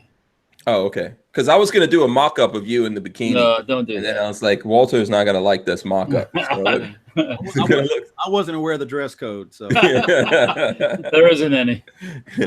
If you want to go viral, Paul, right. bikini, and that badass white Jeep of yours. You thought political talk was bad. Right. That's not how I want to be popular, right? Here's what you do, Paul. Next time you're washing down the Jeep, bikini. Put it in slow motion. Yes, it worked. It worked for what's the name of that guy? GY6. It worked for GY6. It could do wonders. It could do wonders for you. Oh dear. Yeah. Thankfully, nobody wants to see my flat butt in anything like that because I pretty much look like a minion. No, wait a minute. Oh, geez. You know, there is a minion thing with them in like a thong. You know that. Yes, I pretty much look like that. Oh dear, that could be bad. I could set my staff loose on that and. Really, Walter? Okay, no, I won't do that. I won't start it. You see, I live by that. Don't start no shit. Don't do no shit. I will bomb you. I will bomb you like Trump should have bombed Kim Jong-un. Yeah, exactly. You will feel, what is it? Fire and fury. Yeah. So, okay, let's see. What other news things are out there? I'm glad. Listen, I think more states, all these states that are trying to do it, it's not just Florida, it's not just Ohio. There's a bunch of states trying to get away with this. We should not let them get away with this bullshit. They're going to turn all the law-abiding people in the state that are pro-gun guys that have guns. They're going to turn these people into felons immediately. So, Oh, did you read the story on? I don't know if you saw it. I saw it on either Facebook or Fox News. I was going to I went to the Truth About Guns, and there's a picture of a German Shepherd, and it made me think. You hear about the British SAS soldiers in Syria? One of their dogs, Belgian Malinois, tore the throat out of a ISIS guy. Okay. They have the dogs and they were kind of surrounded, and they let the dog go, man. And they found this dude throat missing with dog and bloody, and the other ISIS guys hauled ass after the dog tore the. So job well done for the dog. Number one for Belgian Malinois. And what's the only thing that they dislike more than pork is a dog? Actually, is a dog. Yeah, that's another thing. Yeah, they're very scared of dogs. Yeah. And I guess they don't like shotguns either. That's another thing I heard by some military people. When you start blasting with shotgun, close quarters, they don't like that either. So explain the dog thing to me. So what do you mean? Yeah, like why is it they don't deal with dogs? It's one of those things like pork. Yeah, they think they're filthy. They will literally go after dogs on the street. They're very anti-dog. They don't want them in their neighborhoods, around them. They don't think they should be pets. They treat them just like, I would have to say they're probably not quite like they see pork, but it's just about the same. They very, very, very much hate dogs. Right. So the special forces guys, including our guys, a lot of times have dogs with them. Yep. And the dog does what a dog does when they turn them on. Yep. That's the irony of the dog being involved in this. I mean, I can imagine what the guy was thinking as he was getting his throat ripped out of him. Yeah. So have you ever seen, I know Walter doesn't look at these movies. Have you ever seen Hunger Games, Paul? I've seen part of the Hunger Games. And I watched it because I wanted to know what I was missing. And I never picked up on what I was missing, to be honest. I watched it and I go, this is goofy. Didn't like it. Okay, well the books were good, and in the books, the totalitarian government, which I obviously don't agree with that, but they were doing experiments on people and animals. So for me personally, if I find out those guys don't like dogs, I'm gonna get some dogs. I'm gonna specially breed them and genetically manipulate them with pigs. Okay, and then I'm gonna airdrop all of those into those places. That's how you do that. I see that as kind of like a don't mess with the force, because next thing you know, the pig dog's coming to eat you. So that's going to really screw up the buffet line at the Chinese restaurants. That's for sure. The Chinese and the Koreans might have a battle. Right, that's exactly right. Okay. Hey, quick side joke on that, real quick. I used to work in the utility industry, and a lot of I was over meter readers. And there's a portion of Texas where a lot of our employees were, and it was a bunch of the Vietnamese folks that kind of settled in that area as a port city. And in our handheld computers, there would be warnings on bad dogs. There were no warnings for bad dogs. You ran a report. There were no warnings for bad dogs in this area of Port Arthur, Texas, because that's where all the Vietnamese people live. Oh, and probably no cats either. No. And you never heard a dog bark in that neighborhood because there were no dogs. Yeah. It's called delicious McRibs or whatever. That's when right. you went and got some ribs or something That's like right. that. Yeah. But I would still make those devil dogs / pork chop hybrids and drop them in there. Yeah. And then here's all this right here will end the war. You genetically develop their skin where it has the Bible printed all over it. Oh, geez. And you drop them in. Those guys are done. When they see those things coming in on a little parachutes. Yeah. Not that those ISIS guys could read or anything. Yeah. Well, yeah, or see very well. A lot of them can't see very well or read. So I mean, yeah. Did you ever see the inbreeding? Yeah, I was gonna say, Paul, did you ever see what was that? Oh man, what was the name of the gun, Walter, from Spike's Tactical? Oh, the Crusader. The Crusader. Yeah, the Crusader. Yeah. Did you ever see the Crusader gun from Spike's Tactical? I don't think so. Yeah, it has. Didn't it have a Bible verse? Yeah, it had verse on it. Yeah. Yeah. Wow.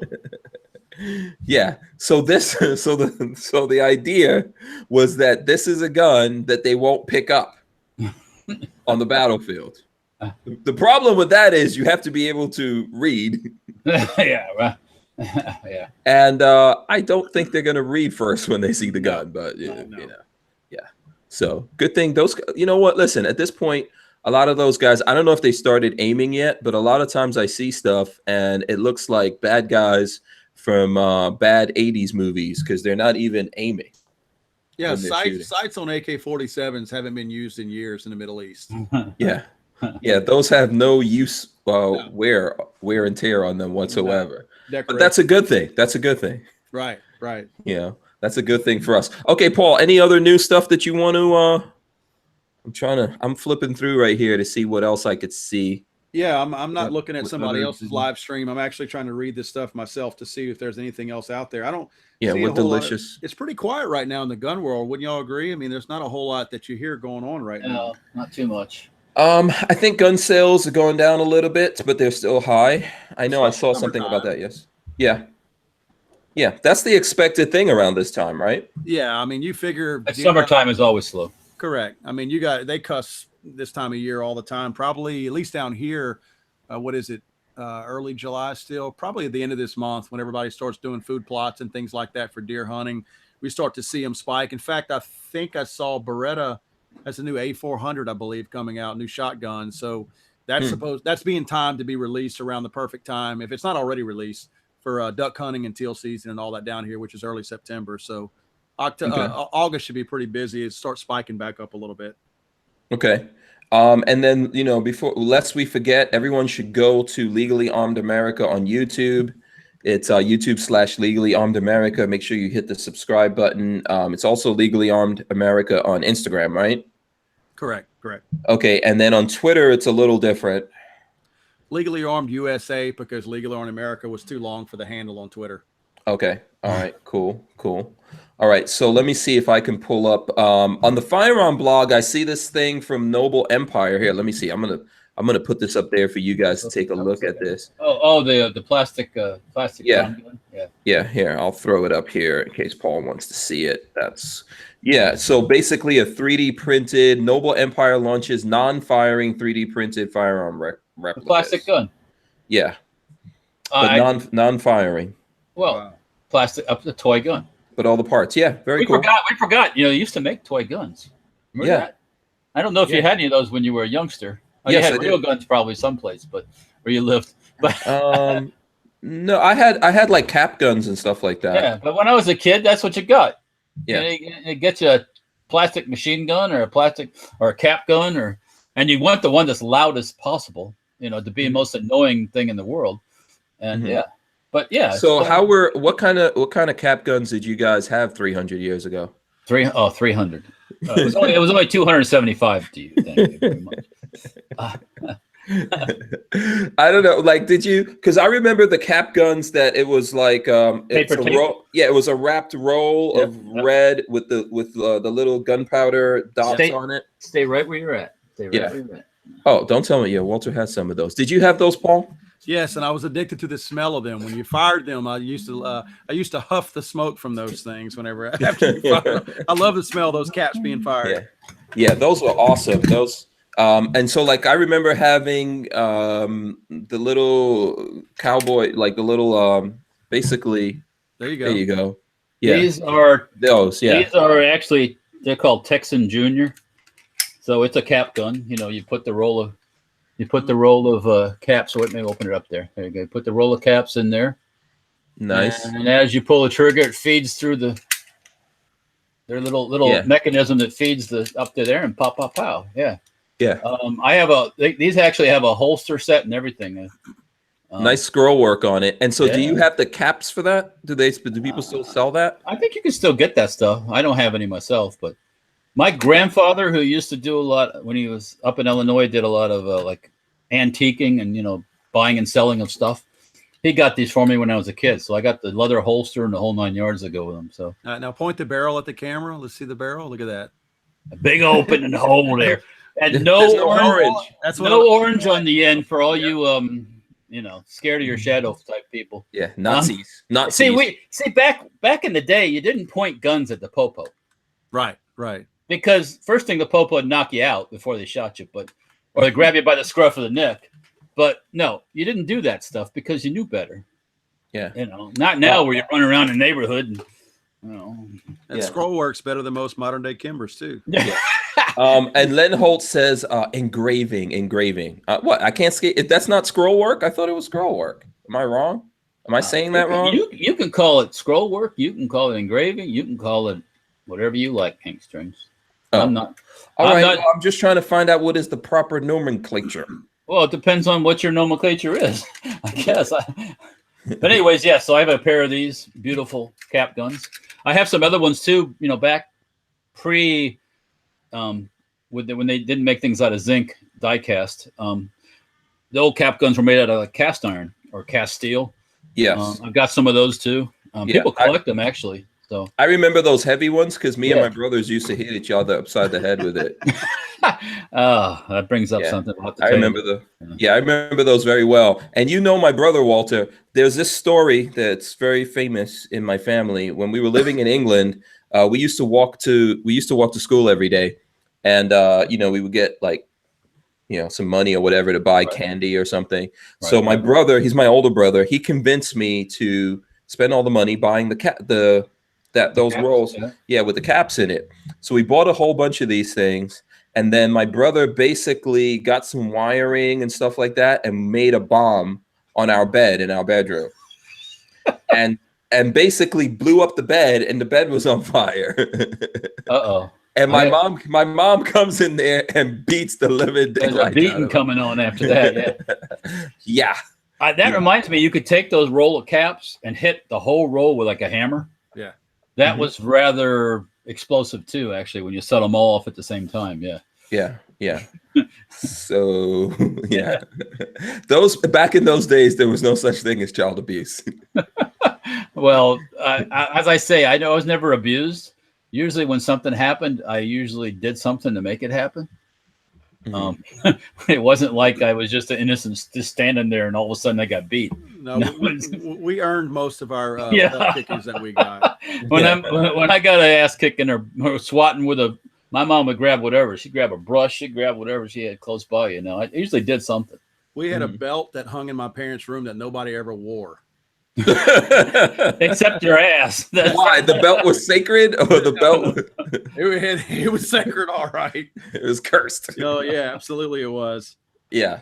I don't know what kind of belt. Like my mom had belts that the belts that have like the patterns and stuff like that. Yeah.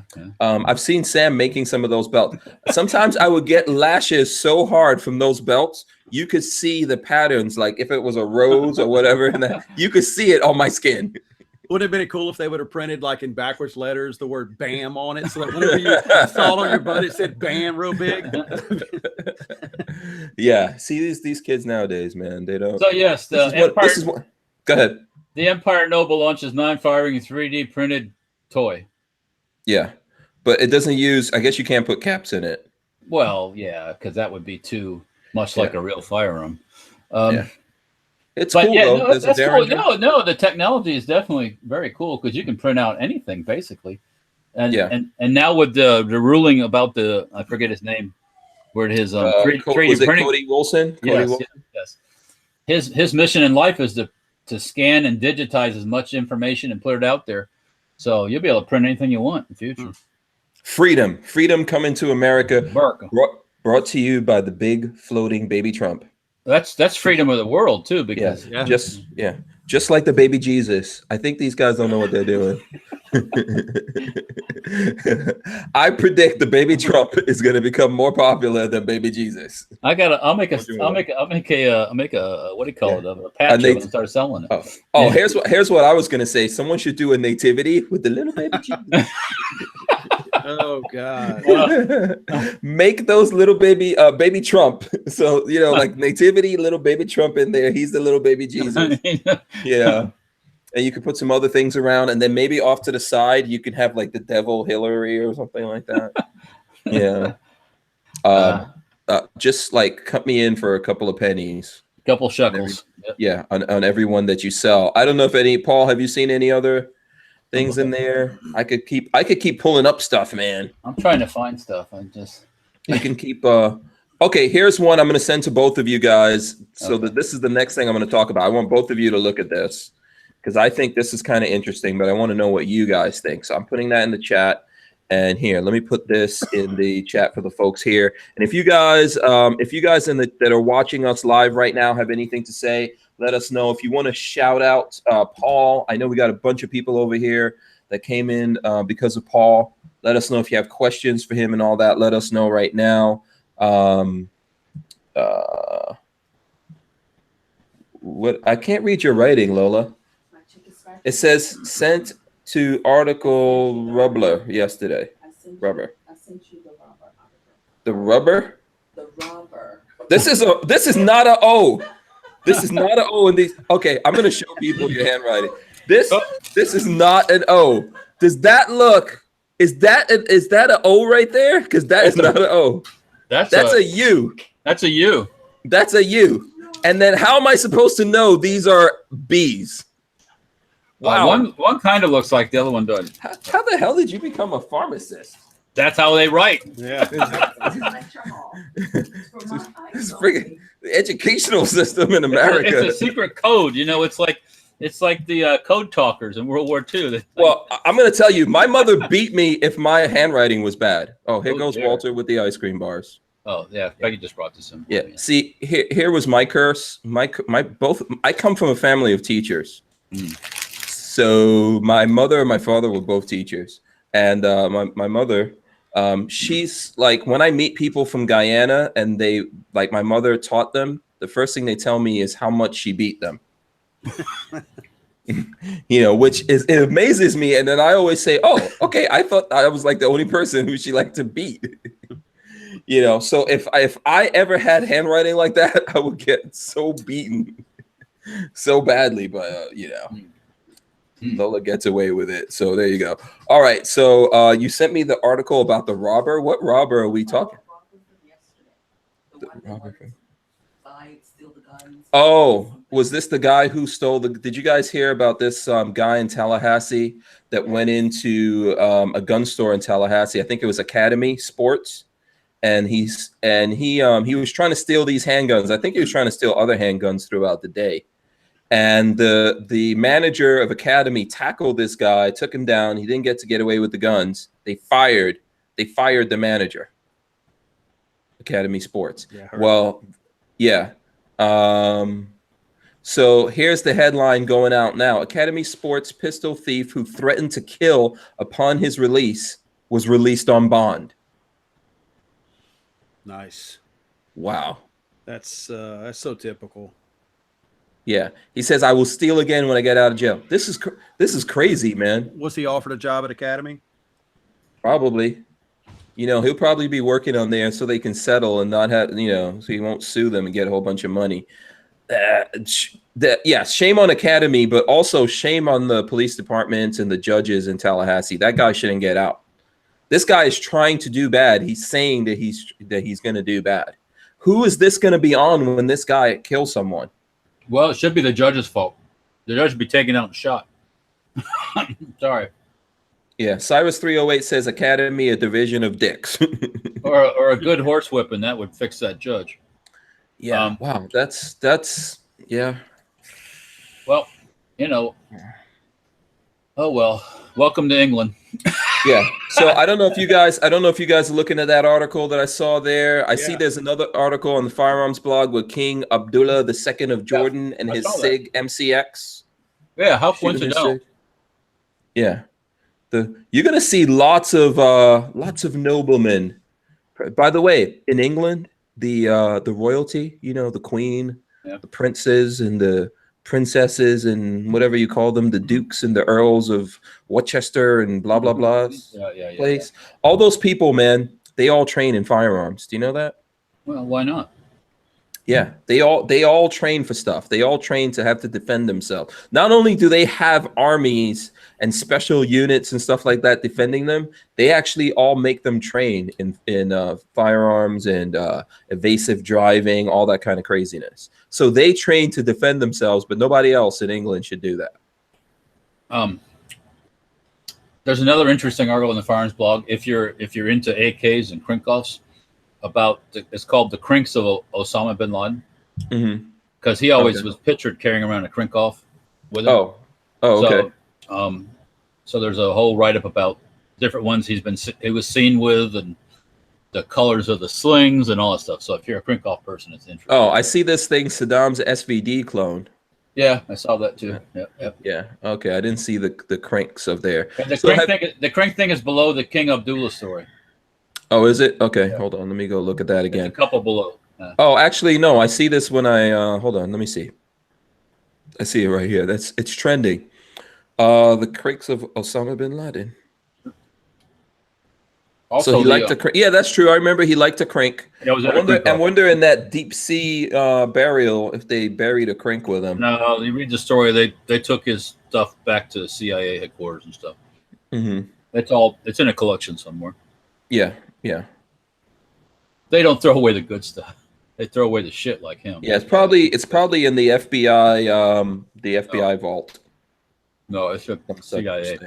Oh, CIA. FBI doesn't rate that stuff. Yeah, so the CIA probably has a vault, but we'll never get to see it. I had a line on getting us into the FBI vault. I had a line on getting into CIA stuff. Oh, you do? Okay, Walter, share. Unlike what you do with your ice cream bars that you're eating, and nobody else I can't share that stuff on to the whole world. Then it wouldn't be a CIA, would it? No, but yes, that would be cool. That would be cool. We'd like to get into some. They have lots of really cool stuff behind the scenes. Yeah. So did you guys take a look at this article about the ballistic gel testing of the littlest shotgun? Yeah. No, I did not. Yeah. So I sent the articles up here in the chat. It's so this is a real short shotgun. I mean, you actually can see the casing sticking out of it. Yeah, I've seen that before, but I never paid it much attention because it's almost silly. But but then again, what's silly to one person is really cool to the next. But that funny you bring that up. I've had a customer call me the other day, and I've never had anybody ask me this: what the ballistics are on my shotguns with a 7-inch barrel. I've never taken the time to put a chronograph in front of it and measure it. So I guess I need to do that. And what about ballistics gel? Did you ever put it in some ballistics gel? I've never had any ballistics gel. Do you have a line on that? I actually do have some ballistics gel right now. Do you see these guys right here, Fort Scott Munitions? These are my buddies in Fort Scott, Kansas, right here. They sent me some ballistics gel, Walter, that's waiting for us to shoot it up. Well, that's what we're going to do. Yeah. So, No. and they sent me some ammo as well to test. So, Okay. yeah, we'll be doing that. We'll have to do the chronograph on the shotguns. Yeah. So, what do you think? Are you into shotguns, Paul? Yeah, I'm actually watching the video of the. Yeah. Oh, cool. shotgun. Okay. Oh. Yeah, I couldn't get that video to pull up. So, what? How does it look? Does it? Because I'm thinking in my brain that it's going to come out and spread immediately. But is that not what happened?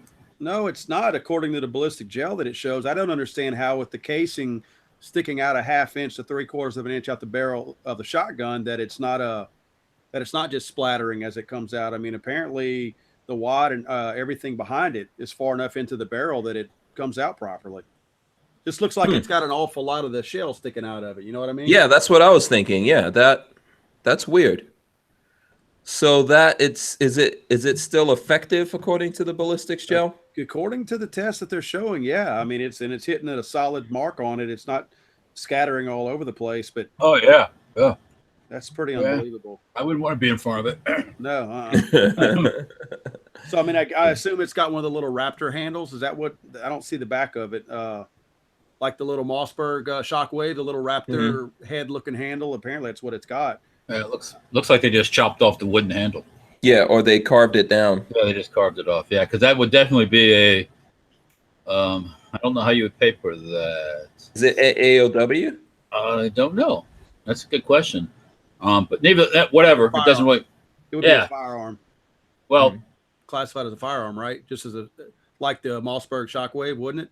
no, because they don't make any. You have to start with a virgin receiver to qualify as a firearm.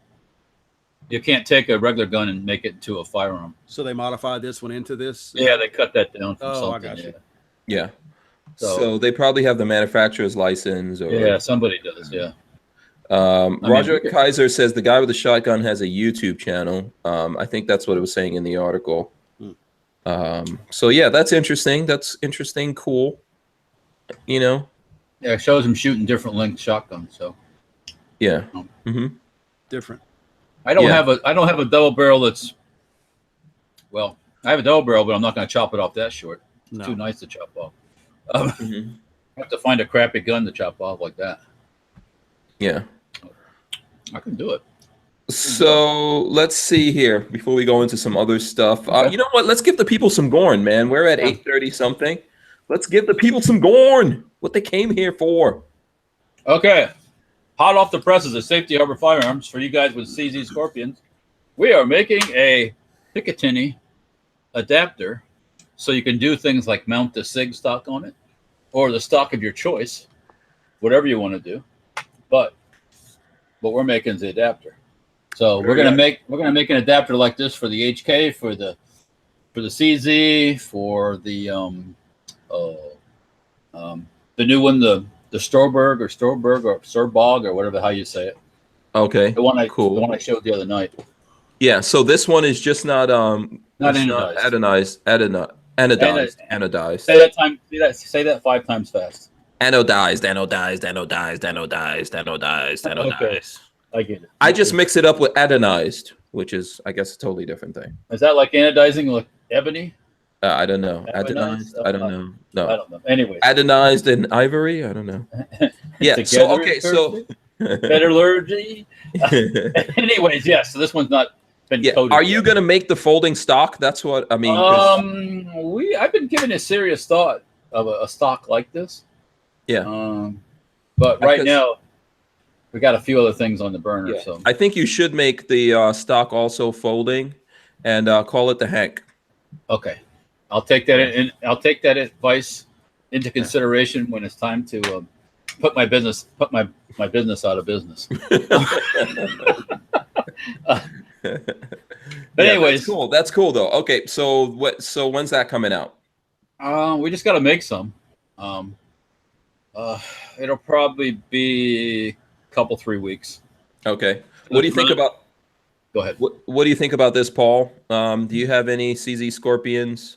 Yeah, actually, I do. I bought. Of course, I had one of the old school ones, very similar to that came as a pistol, and I bought one for USPSA shooting in the pistol carbine class as a carbine. But whenever I went to modify the trigger, there's a set screw at the bottom of the trigger pack that broke in half. So I'm in the process. And right under, I'm looking at yours right there, right under that trigger guard. If you look, there's a set screw. See it? You can see the black against. Oh, the yes, skin. I do. Yeah. I do. Mhm. That set screw right there broke in half, so it broke into the Oh. frame. So I had to actually do a whole lot of modifications to actually get the thing finally apart. So I'm waiting on the replacement set screw so I can finish putting the new trigger back in.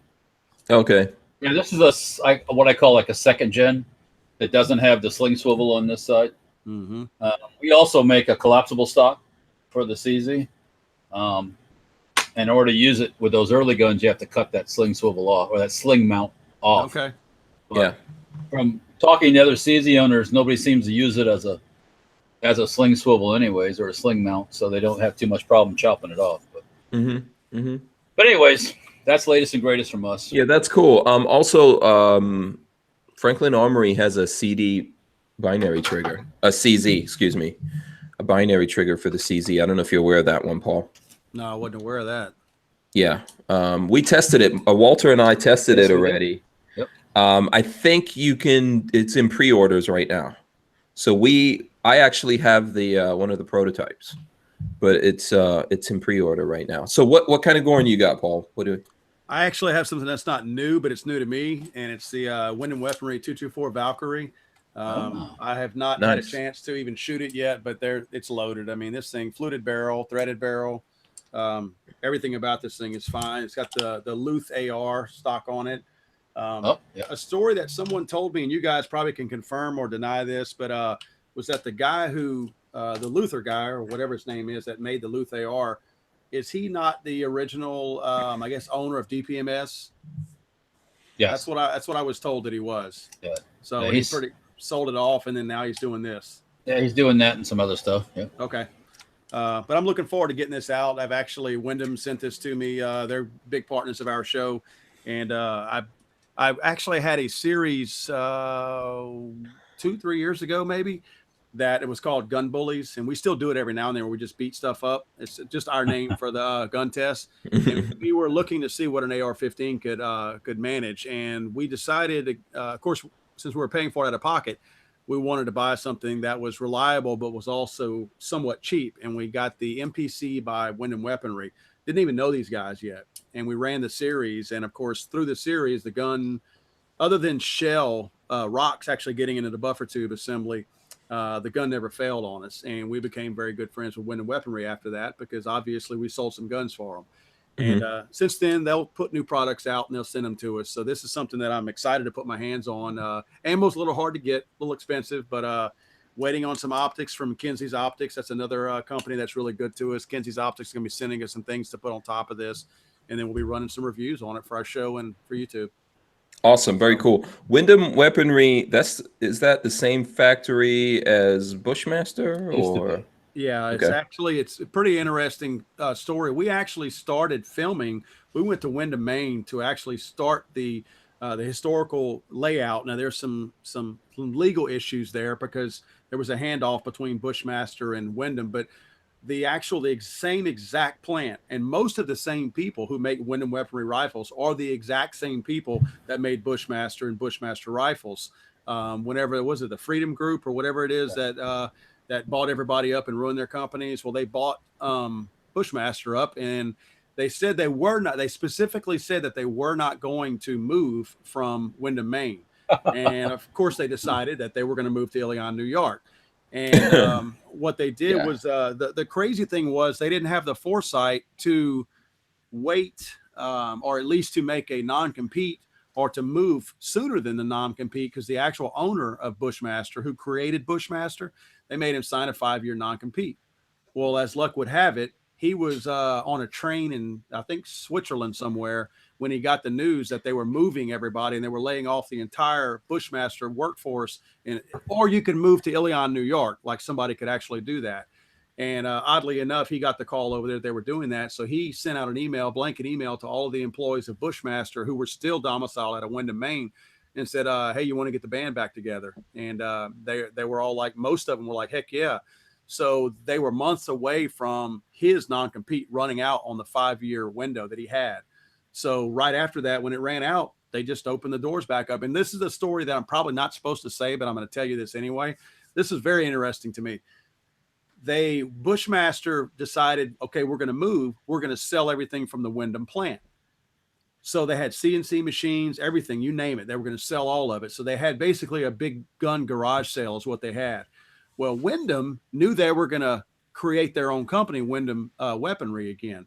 So what they did is they paid people that they knew, because they knew they couldn't do it themselves. And they went with 18-wheelers and bought all the shit from Wyndham, hauled it off, parked at it a on discount. yeah, and they parked it on side roads in Wyndham, Maine, until Bushmaster packed all their crap and left. Then they drove the trucks back in and unloaded all the stuff back into the plant again.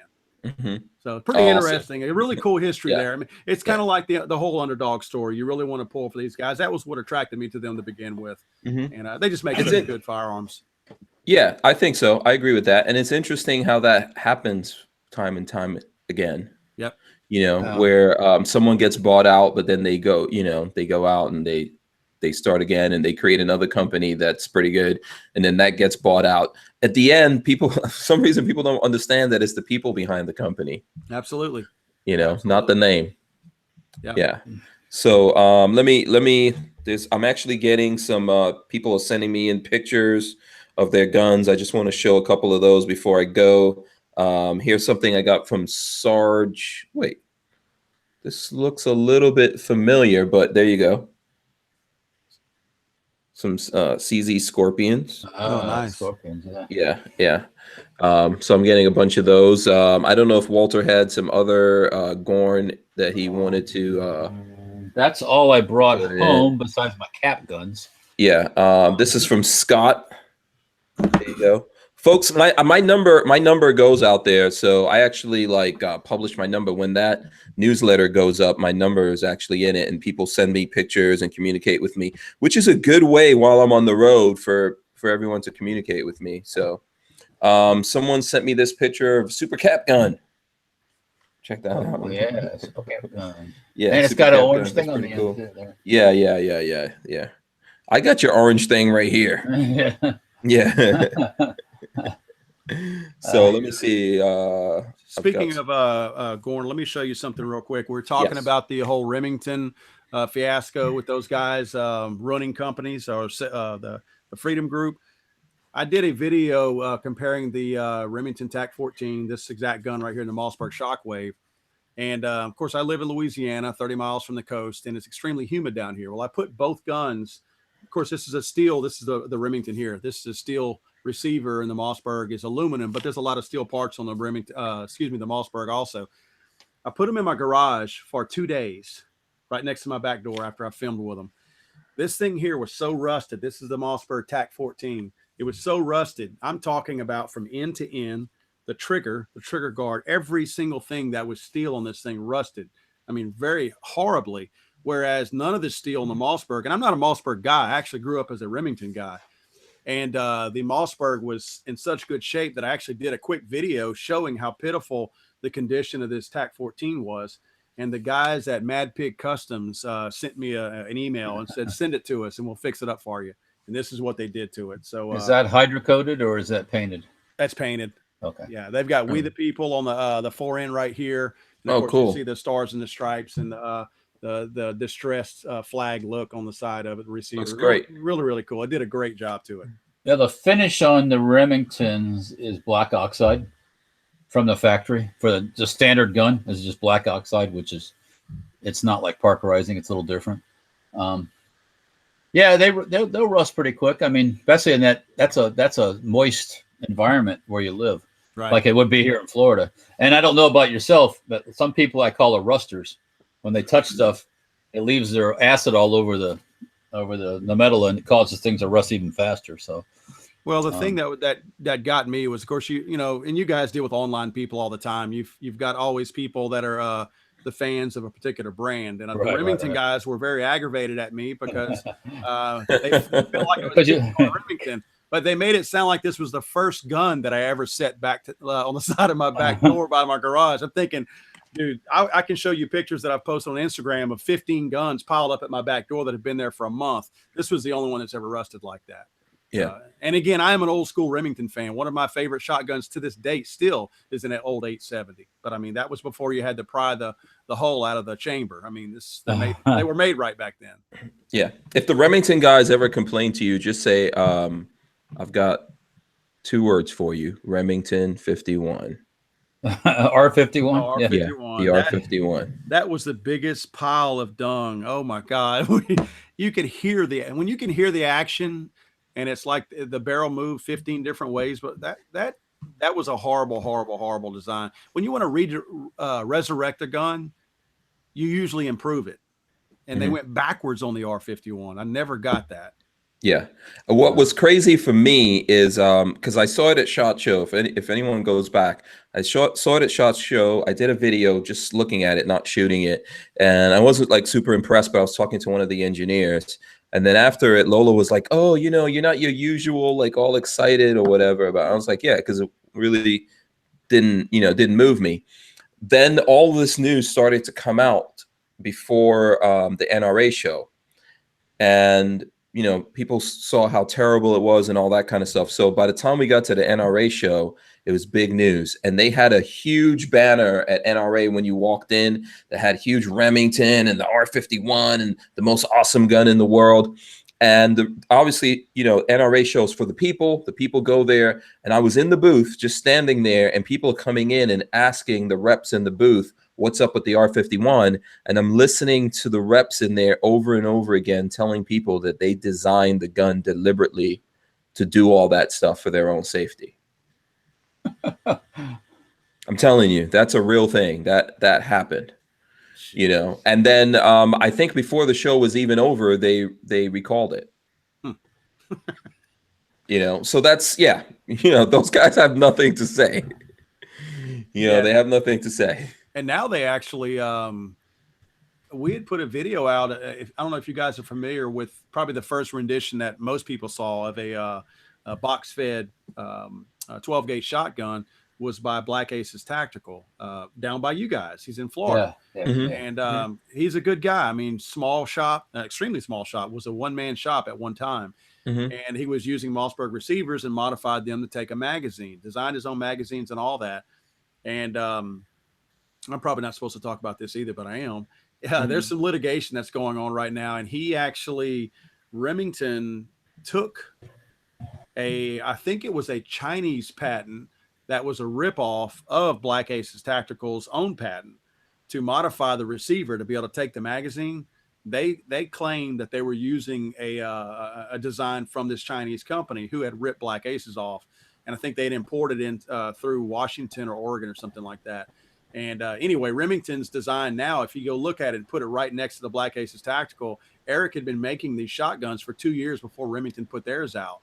And it was actually at the NSGW show last year in San Antonio, where they had NSGW, for those of you that don't know, the National Association of Sporting Good Wholesalers. So it's not open to the public. And a lot of times it's the items that they're going to introduce at SHOT Show, because it's usually in late October, early November. So Remington had this huge closed off room. You couldn't even see what they were going to be introducing the coming year. And when they cracked the door open, Eric told me, go by there and look in that room. When they cracked the door open, and you're going to see my shotgun on the wall. And sure enough, opened it up, and it just looked like a sea of his shotguns.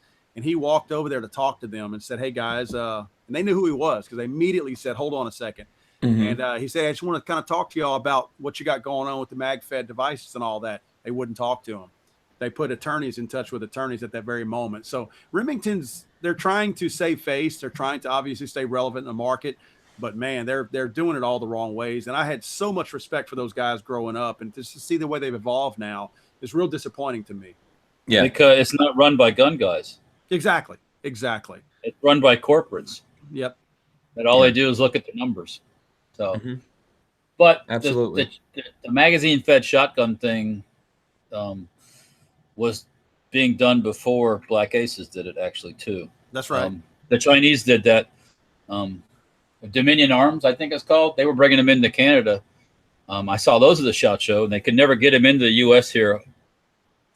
And then Hurricane Butterfly, you're familiar with those guys, right? They're up in Oregon. Yeah, I've heard that. On the West Coast. Yeah, they're bringing in Chinese-made ones now, too. but they just bring in the raw receivers. They figured it all out. Okay. You just bring in the raw receiver, and it's not anything, and you can build it as a short gun, big gun, long gun, tall gun, whatever you want to do. It's a firearm, as they call them now. Well, then that's not new actually, because all your Persuader, the Cruiser, Mossbergs and stuff, those are not considered sporting shotguns. Those are firearms, because ATF says if you don't have a stock on it from the factory, it's not a sporting shotgun where you would. So okay. So and all Mossberg did was, and so did everybody else in the shotgun with they just read the rules and figured the rules out. Said, oh look, if we just meet the overall length requirement, guess what? It's legal. Whether the barrel's 14 inches or the barrel's 18 inches, if it's 26 inches overall, then it's all good. And sure enough, so then we know, as you can see, you got the Remington one and you got the Mossberg one, and they're both kind of fugly, in my opinion. Yeah. Especially the Mossberg thing. Oh my God. The Mossberg magazine. I don't know why they tried so hard to make it the biggest, bulkiest magazine that they could possibly put on this thing. I look at it and I go, I don't even want one of those. I make little shotguns. See, now, like I'm a Mossberg guy, but that makes me feel bad. I take little big shotguns and make them AOWs. So I would think, oh, maybe I'm making it. No, it's ugly, And then the Remington is just kind of cobbled together, in my opinion, where they got the brackets on the outside screwed in. So it's not. And I have Eric stuff too, actually. So yeah, I know you've got the early stuff from Black Aces. So what's going to happen with Black Aces and all of this? Well, they keep right on doing what they're doing. They're coming out with new stuff, and I don't know what'll happen lawsuit wise, but I mean, he'll tell you, be the first one to tell you doesn't have the money to do anything. I mean, when you're going against a huge holding corporation, I guess you'd call it, they can fight until they have lawyers on staff. So at $500 an hour, when you're paying a lawyer, it's like, ooh, it gets a little expensive real quick. Yeah, I mean, Freedom Group is in that category of one of these people that are too big to fail kind of deal. Well, they're not too big to fail. But no, you understand what I'm saying. I'm saying that sarcastically. I know. Euphemistic use I hate of the that word. term. Nothing is too big to fail. Yeah, but what I'm saying is that people keep boosting these companies up, right? Right. Everybody's got this romantic thing about Remington and HK and all these other companies. I don't have it. If they go away, they go away. Somebody will pick up the pieces. Somebody else will get the design. Somebody else it'll come back.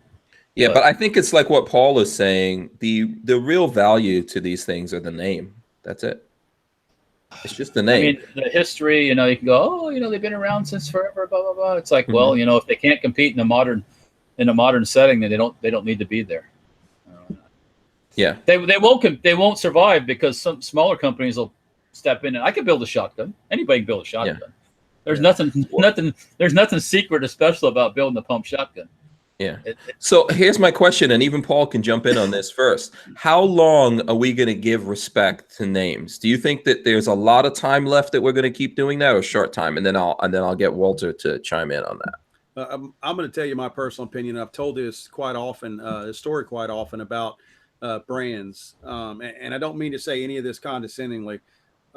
Think about many, not all of, and I'm not trying to generalize. Think about many of the gun owners out there.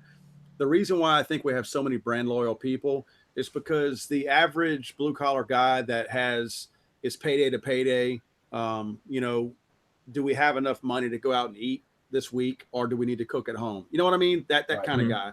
And again, I don't mean that condescendingly. We've all been there. If not, we've all been that guy, or that's right. So they're not going out. They're not saying, hey, there's a new gun that came out today. I think I'm going to go buy it. They're saving up for 6, 8 months, 10 months. This is what they're saving for Christmas. They got one shot at it. They may not buy another gun for a whole year. That person becomes extremely brand loyal because, look, nobody wants to admit they made a mistake. We've all got egos, right? So I went and bought a Glock today. All right. That's my annual money and let's face it, that's my money that my wife might only allow me to spend. That's my throwaway money, So now I'm a Glock guy. I've got a year to go before I can buy my next gun. I'm a Glock guy for a year. You know what I mean? So I mean, these people I really believe they become brand loyal. They buy the hats, they buy the t-shirts. because they're going to the range with that one gun that they've got. And again, I'm not belittling those people, because I had one gun for a very long period of time, and I was pretty loyal to that gun. I mean, it was a gun that I had. People are emotionally invested in these guns. You know what I mean? They Google them, they watch YouTube videos, and they really are invested in these guns emotionally before they even go buy them. So I really feel like the brand name stuff is important now, but I think it's getting diluted. Now look at Colt. Look at Colt. I mean, my God, that was a bulletproof name brand for a long time. They had to, against everybody's wishes within Colt, they had to start doing things with their 1911s they never dreamed they would do. They weren't really interested in the civilian market, you know, for 1911s. They started actually making some nicer 1911s that everybody else, I mean, again, I'm not going to knock Kimber, but Kimber used to make a better 1911. They started trying to mimic some of the things that Kimber was doing by just selling these average, or not average, but these hyped up 1911s to the average everyday guy. And, you know, Colt, I feel like they had to start digging themselves out of a hole after they lost all the military contracts and all that. I think brand loyalty is always going to be around, but I think it's less of an issue now because some of these gun companies have gotten pretty, I think, innovative. I mean, I'm interested. I mean, I know some of the new stuff we see at SHOT Show gets kind of hokey sometimes, but I'm encouraged by that. I'm excited when I see companies think outside the box. You know, maybe it is a stupid idea, but maybe it generates some thought from somebody that's going to make the next really big thing, the really big cool thing that I'm going to like, because people are actually thinking and not making now the same AR-15 that everybody else and their brother has made 1,000 times over. The same 1911. Right. That's exactly right. I know, like Remington comes out with 1911, I'm going, well, what are you doing? Grips, the walnut grips, right? Yeah. That's like how many Model 700s can you make? Right. Yeah. I mean, you go to SHOT Show and they got walls of the same thing, and it's like, what is? I love it when people tell me they revolutionize something. You know, every now and then, I'm like talking to some gun manufacturer, and they're like, "We've changed the game." I'm like, oh, awesome! I mean, I'm always looking for that, like you just said, Paul. Yeah. And then it's like, yeah, well, because we put this, you know, we put this little bit of writing on our thing. And nobody else is doing the Dirty Girl pink camo, by the way. So we've revolutionized the finish market.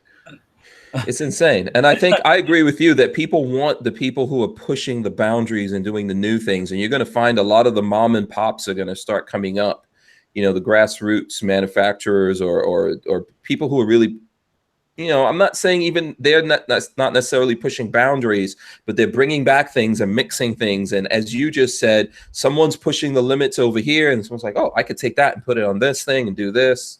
Well, look at Hudson. I'm not saying that H9 is the greatest thing in the world, but they did redesign some things that everybody else had either tried and put some things together, and they, you know, they had the guts to go out there and do it. And to me, this is the time whenever we don't have panic buys and things like that, and the gun industry is kind of down, that makes people more innovative. Because when you can sell a $700 AR-15 for $2,000, who gives a rip what the next new thing is? I mean, you go buy a bunch of $700 AR-15 and sell them for $2,000.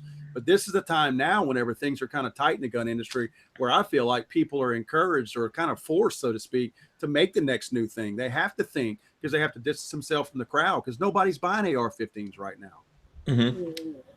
Yeah, Walter, I know you want to finish your thought on that, so go ahead. Yeah, well, as I've said 100 times here, except for a lot of people that are in the gun business now were not in the gun business before Obama. No. So they have no concept of a normal market. Exactly. They lived under this fear constantly. So everybody bought whatever. You could make an AR-15. Look at Springfield Armory and their fancy AR-15 that came out right before the election, by the way. Right. Because they were on the Hillary plan. Yeah. Was that the Saint? The Saint. Yeah. What's up with that? Gonna save the world. Saint. But yeah, just a regular AR-15. I mean, you know, come on, guys. That don't take no. You don't make anything. You buy all the parts and put it together. By the way. Right. Well, wasn't it all Bravo Company? I think everything on it was Bravo Company that they actually made. Yeah. So also they're calling it like the MSR, you know, because they think that's how they're going to avoid. Yeah, that's how they're going to avoid laws. Yeah. Let's just call it an MSR. Well, why don't you come out and support the people fighting all this bullshit instead of hiding behind your logo or whatever or paying the the whole Springfield Armory thing. Yeah. Speaking of that, that's something I wonder. Illinois, you see what's going on in Illinois? Have you been watching Illinois? There's a revolt brewing in Illinois, by the way. The people are waking up. County by county, they're making them all gun sanctuary places, and the only place that it won't be is where the leftists live, in Springfield and Chicago. But county by county, they're all voting for guns. So there's a revolution brewing in Illinois, which is good, because Illinois is going in as a shithole because everybody's moving out because taxes, and more taxes. So yeah.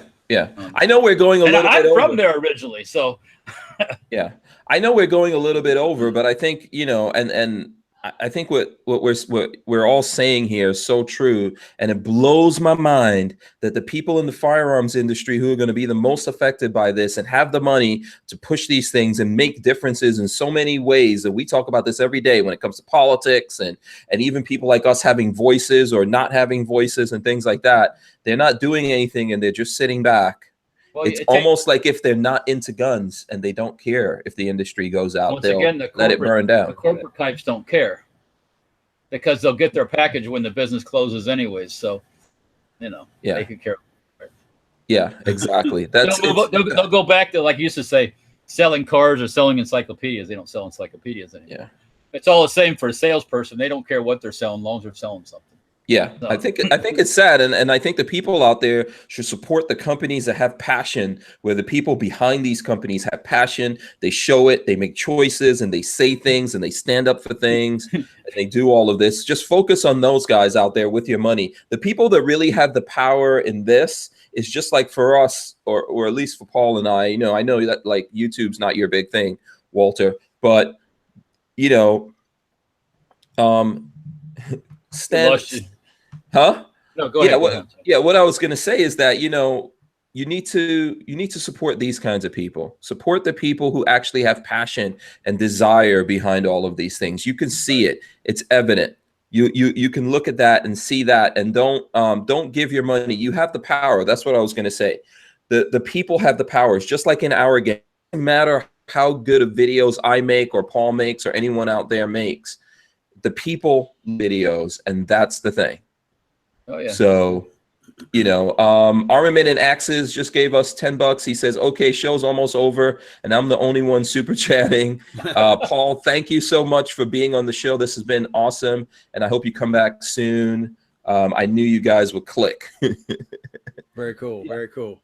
Yeah. I think I kind of like, you know, I enjoyed the show. I don't know. What about you guys? That's fine. That's fine. I usually drink a beer about this time, though, so I've been holding off because I didn't know if your audience was actually into that. So no, you can drink a beer, man. You can have whatever you like. Yeah, we're beer guzzling. It's beer 30 for me right now. Yeah, well, you know what? We'll wrap it up. We'll wrap it up though, because there's a whole bunch of stuff. I know everyone's been working and doing things. You know, so how about we do this, Walter? We're gonna be off the air doing this for a couple of weeks. What do you want the people to do so they can keep up with you and get their Walter fix while we're gone? Walter fix. Monday, the MP5K stocks go on sale for those who want one. And keep it up in Instagram and Facebook. Just keep watching that. I'll be posting some more pictures of stuff we're doing. Oh, beer is coming to Walter right now. I can see it. Look at that. I got a Heineken from my honey. So cheers. Cheers to you, man. I don't have. I've got to drive home, so. But as I like to say, my favorite is bottoms up. Absolutely, always bottoms up. But anyways, just watch Facebook and Instagram, and I'll be posting. And I'll try to keep everybody give them a fix of gun gorn, so to speak. Okay, cool. Bob the Horrible says #Walter Keeney. And chance there, Bobby. C4 Defense gave us $1.99. He says, Hank, need an address to send you a C4 Defense hat. Okay, very cool. You know, if you've got my number that I give out, send it through that. I give it out on if you're in hankstrange.tv, we're going to send it out pretty soon. Actually, you know what? Here's what I'll do for all the folks out there. Before I go to Paul, we're going to let Paul tell everyone how to get in touch with him. Look. There goes my number right there. I will show it again. You can text me at this number. 1-352-251-0048. There you go. You can even call me when I'm on the road, since I'll be driving so much. Road again. I'll probably answer a couple of times. It's going to be westbound and down. Roll it up and trucking. Yeah, absolutely. So, Paul, okay, tell the folks out there, you know, first of all, thanks for joining us, Paul. Yeah, had a good time, man. Yeah, you've been patient. I know Walter and I have been running our mouths a lot. Yeah. You know. No, I'm the new kid in town, so I gotta be patient about that stuff. Right? No, Absolutely. We are honored to have you on, man. You're a really cool dude. You know, these folks have been telling me that for a long time. I'm glad we had the chance to meet. How can everyone that's watching this now and later support you? We actually, which we don't do a very good job of doing the Patreon stuff or anything like that. We probably need to do that. In fact, a lot of folks on here have told us before, you know, you need to do that. We've actually, we've never pushed that enough, and we need to start doing that. So that's my fault. Easiest way to keep in touch with us, obviously, is going to our website, legallyarmedamerica.com, and we're on all the social medias. I do want to point out real quick that we have a new series that we're starting up, and actually I don't know if I have the third gun close by, but we're going to resurrect the old argument so we can get people to fist fight in bars. What caliber is better? We're going to be comparing the 9, the 40, and the 45. We're going to be talking about some history behind them and things like that. I don't have a preference. I prefer them all. I like all guns, but we'll figure to give somebody something to argue about and fight about. And we're going to do gel tests, you know, felt recoil tests, all kinds of stuff like that. It's going to be something fun. And we're doing it with all of, this is actually not one of, this is a Zev Technologies Glock, but just to give you an idea, we're using all subcompact type guns because we're doing it more aimed at the concealed carry audience. So just so the, how can I explain it? Just so the 45 guy doesn't complain that we gave the 9 millimeters an advantage. We're going to shoot them all out of the same style gun and same size gun. So they're all the same size. This is obviously the 45 and the Glock. So it'll all be shot with the same size barrels and everything. So you can't say, oh, your barrel was 3 inches longer, so you got better ballistics out of it. We're going to do our best we can to keep it kind of even. And, you know, we'll see. It's going to be something fun. I like doing stuff like that. That's got kind of a recurring themes in that, especially things that are extremely polarizing in this industry. You know, the Glock 1911 type thing, you know, you can get into that argument, the AR versus AK. This is probably the third one that you can think of. That's probably the biggest arguing point. Okay. My spoiler alert, my sense of, you know, predestination, precognition says that the 9 millimeter will be the best. Sorry, I had to get that in. What about 10 millimeter? What about right? What about 44 Magnum? What about this? What about that? Yeah. Exactly. What about 8570? 8570. You use the wrong bullet or something, you know, it's too humid in Louisiana.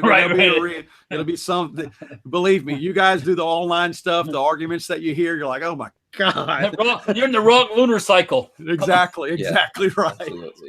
Yeah, strange media moderator Joe Loafers gave us $5. Thanks for that. We appreciate it. So so the folks that want to watch your videos and talk to you on social media, how do they do that, Paul? All of our videos are of course on YouTube, Legally Armed America. And also email. I'm kind of like you, Hank. I don't give my number out, but I try to share my email address with as many people as I can. I mean, I find it, being a very average guy, I find it very flattering that people actually want to interact with me, you know? So, I mean, I welcome that. So I always put my email out there, paul@legallyarmedamerica.com. And I enjoy that. I love the feedback, just like you guys do. I mean, when people interact with you, I learn a lot of things. And plus, you can kind of keep your finger on the pulse and know what that next series of videos might be, something that you need to do something on.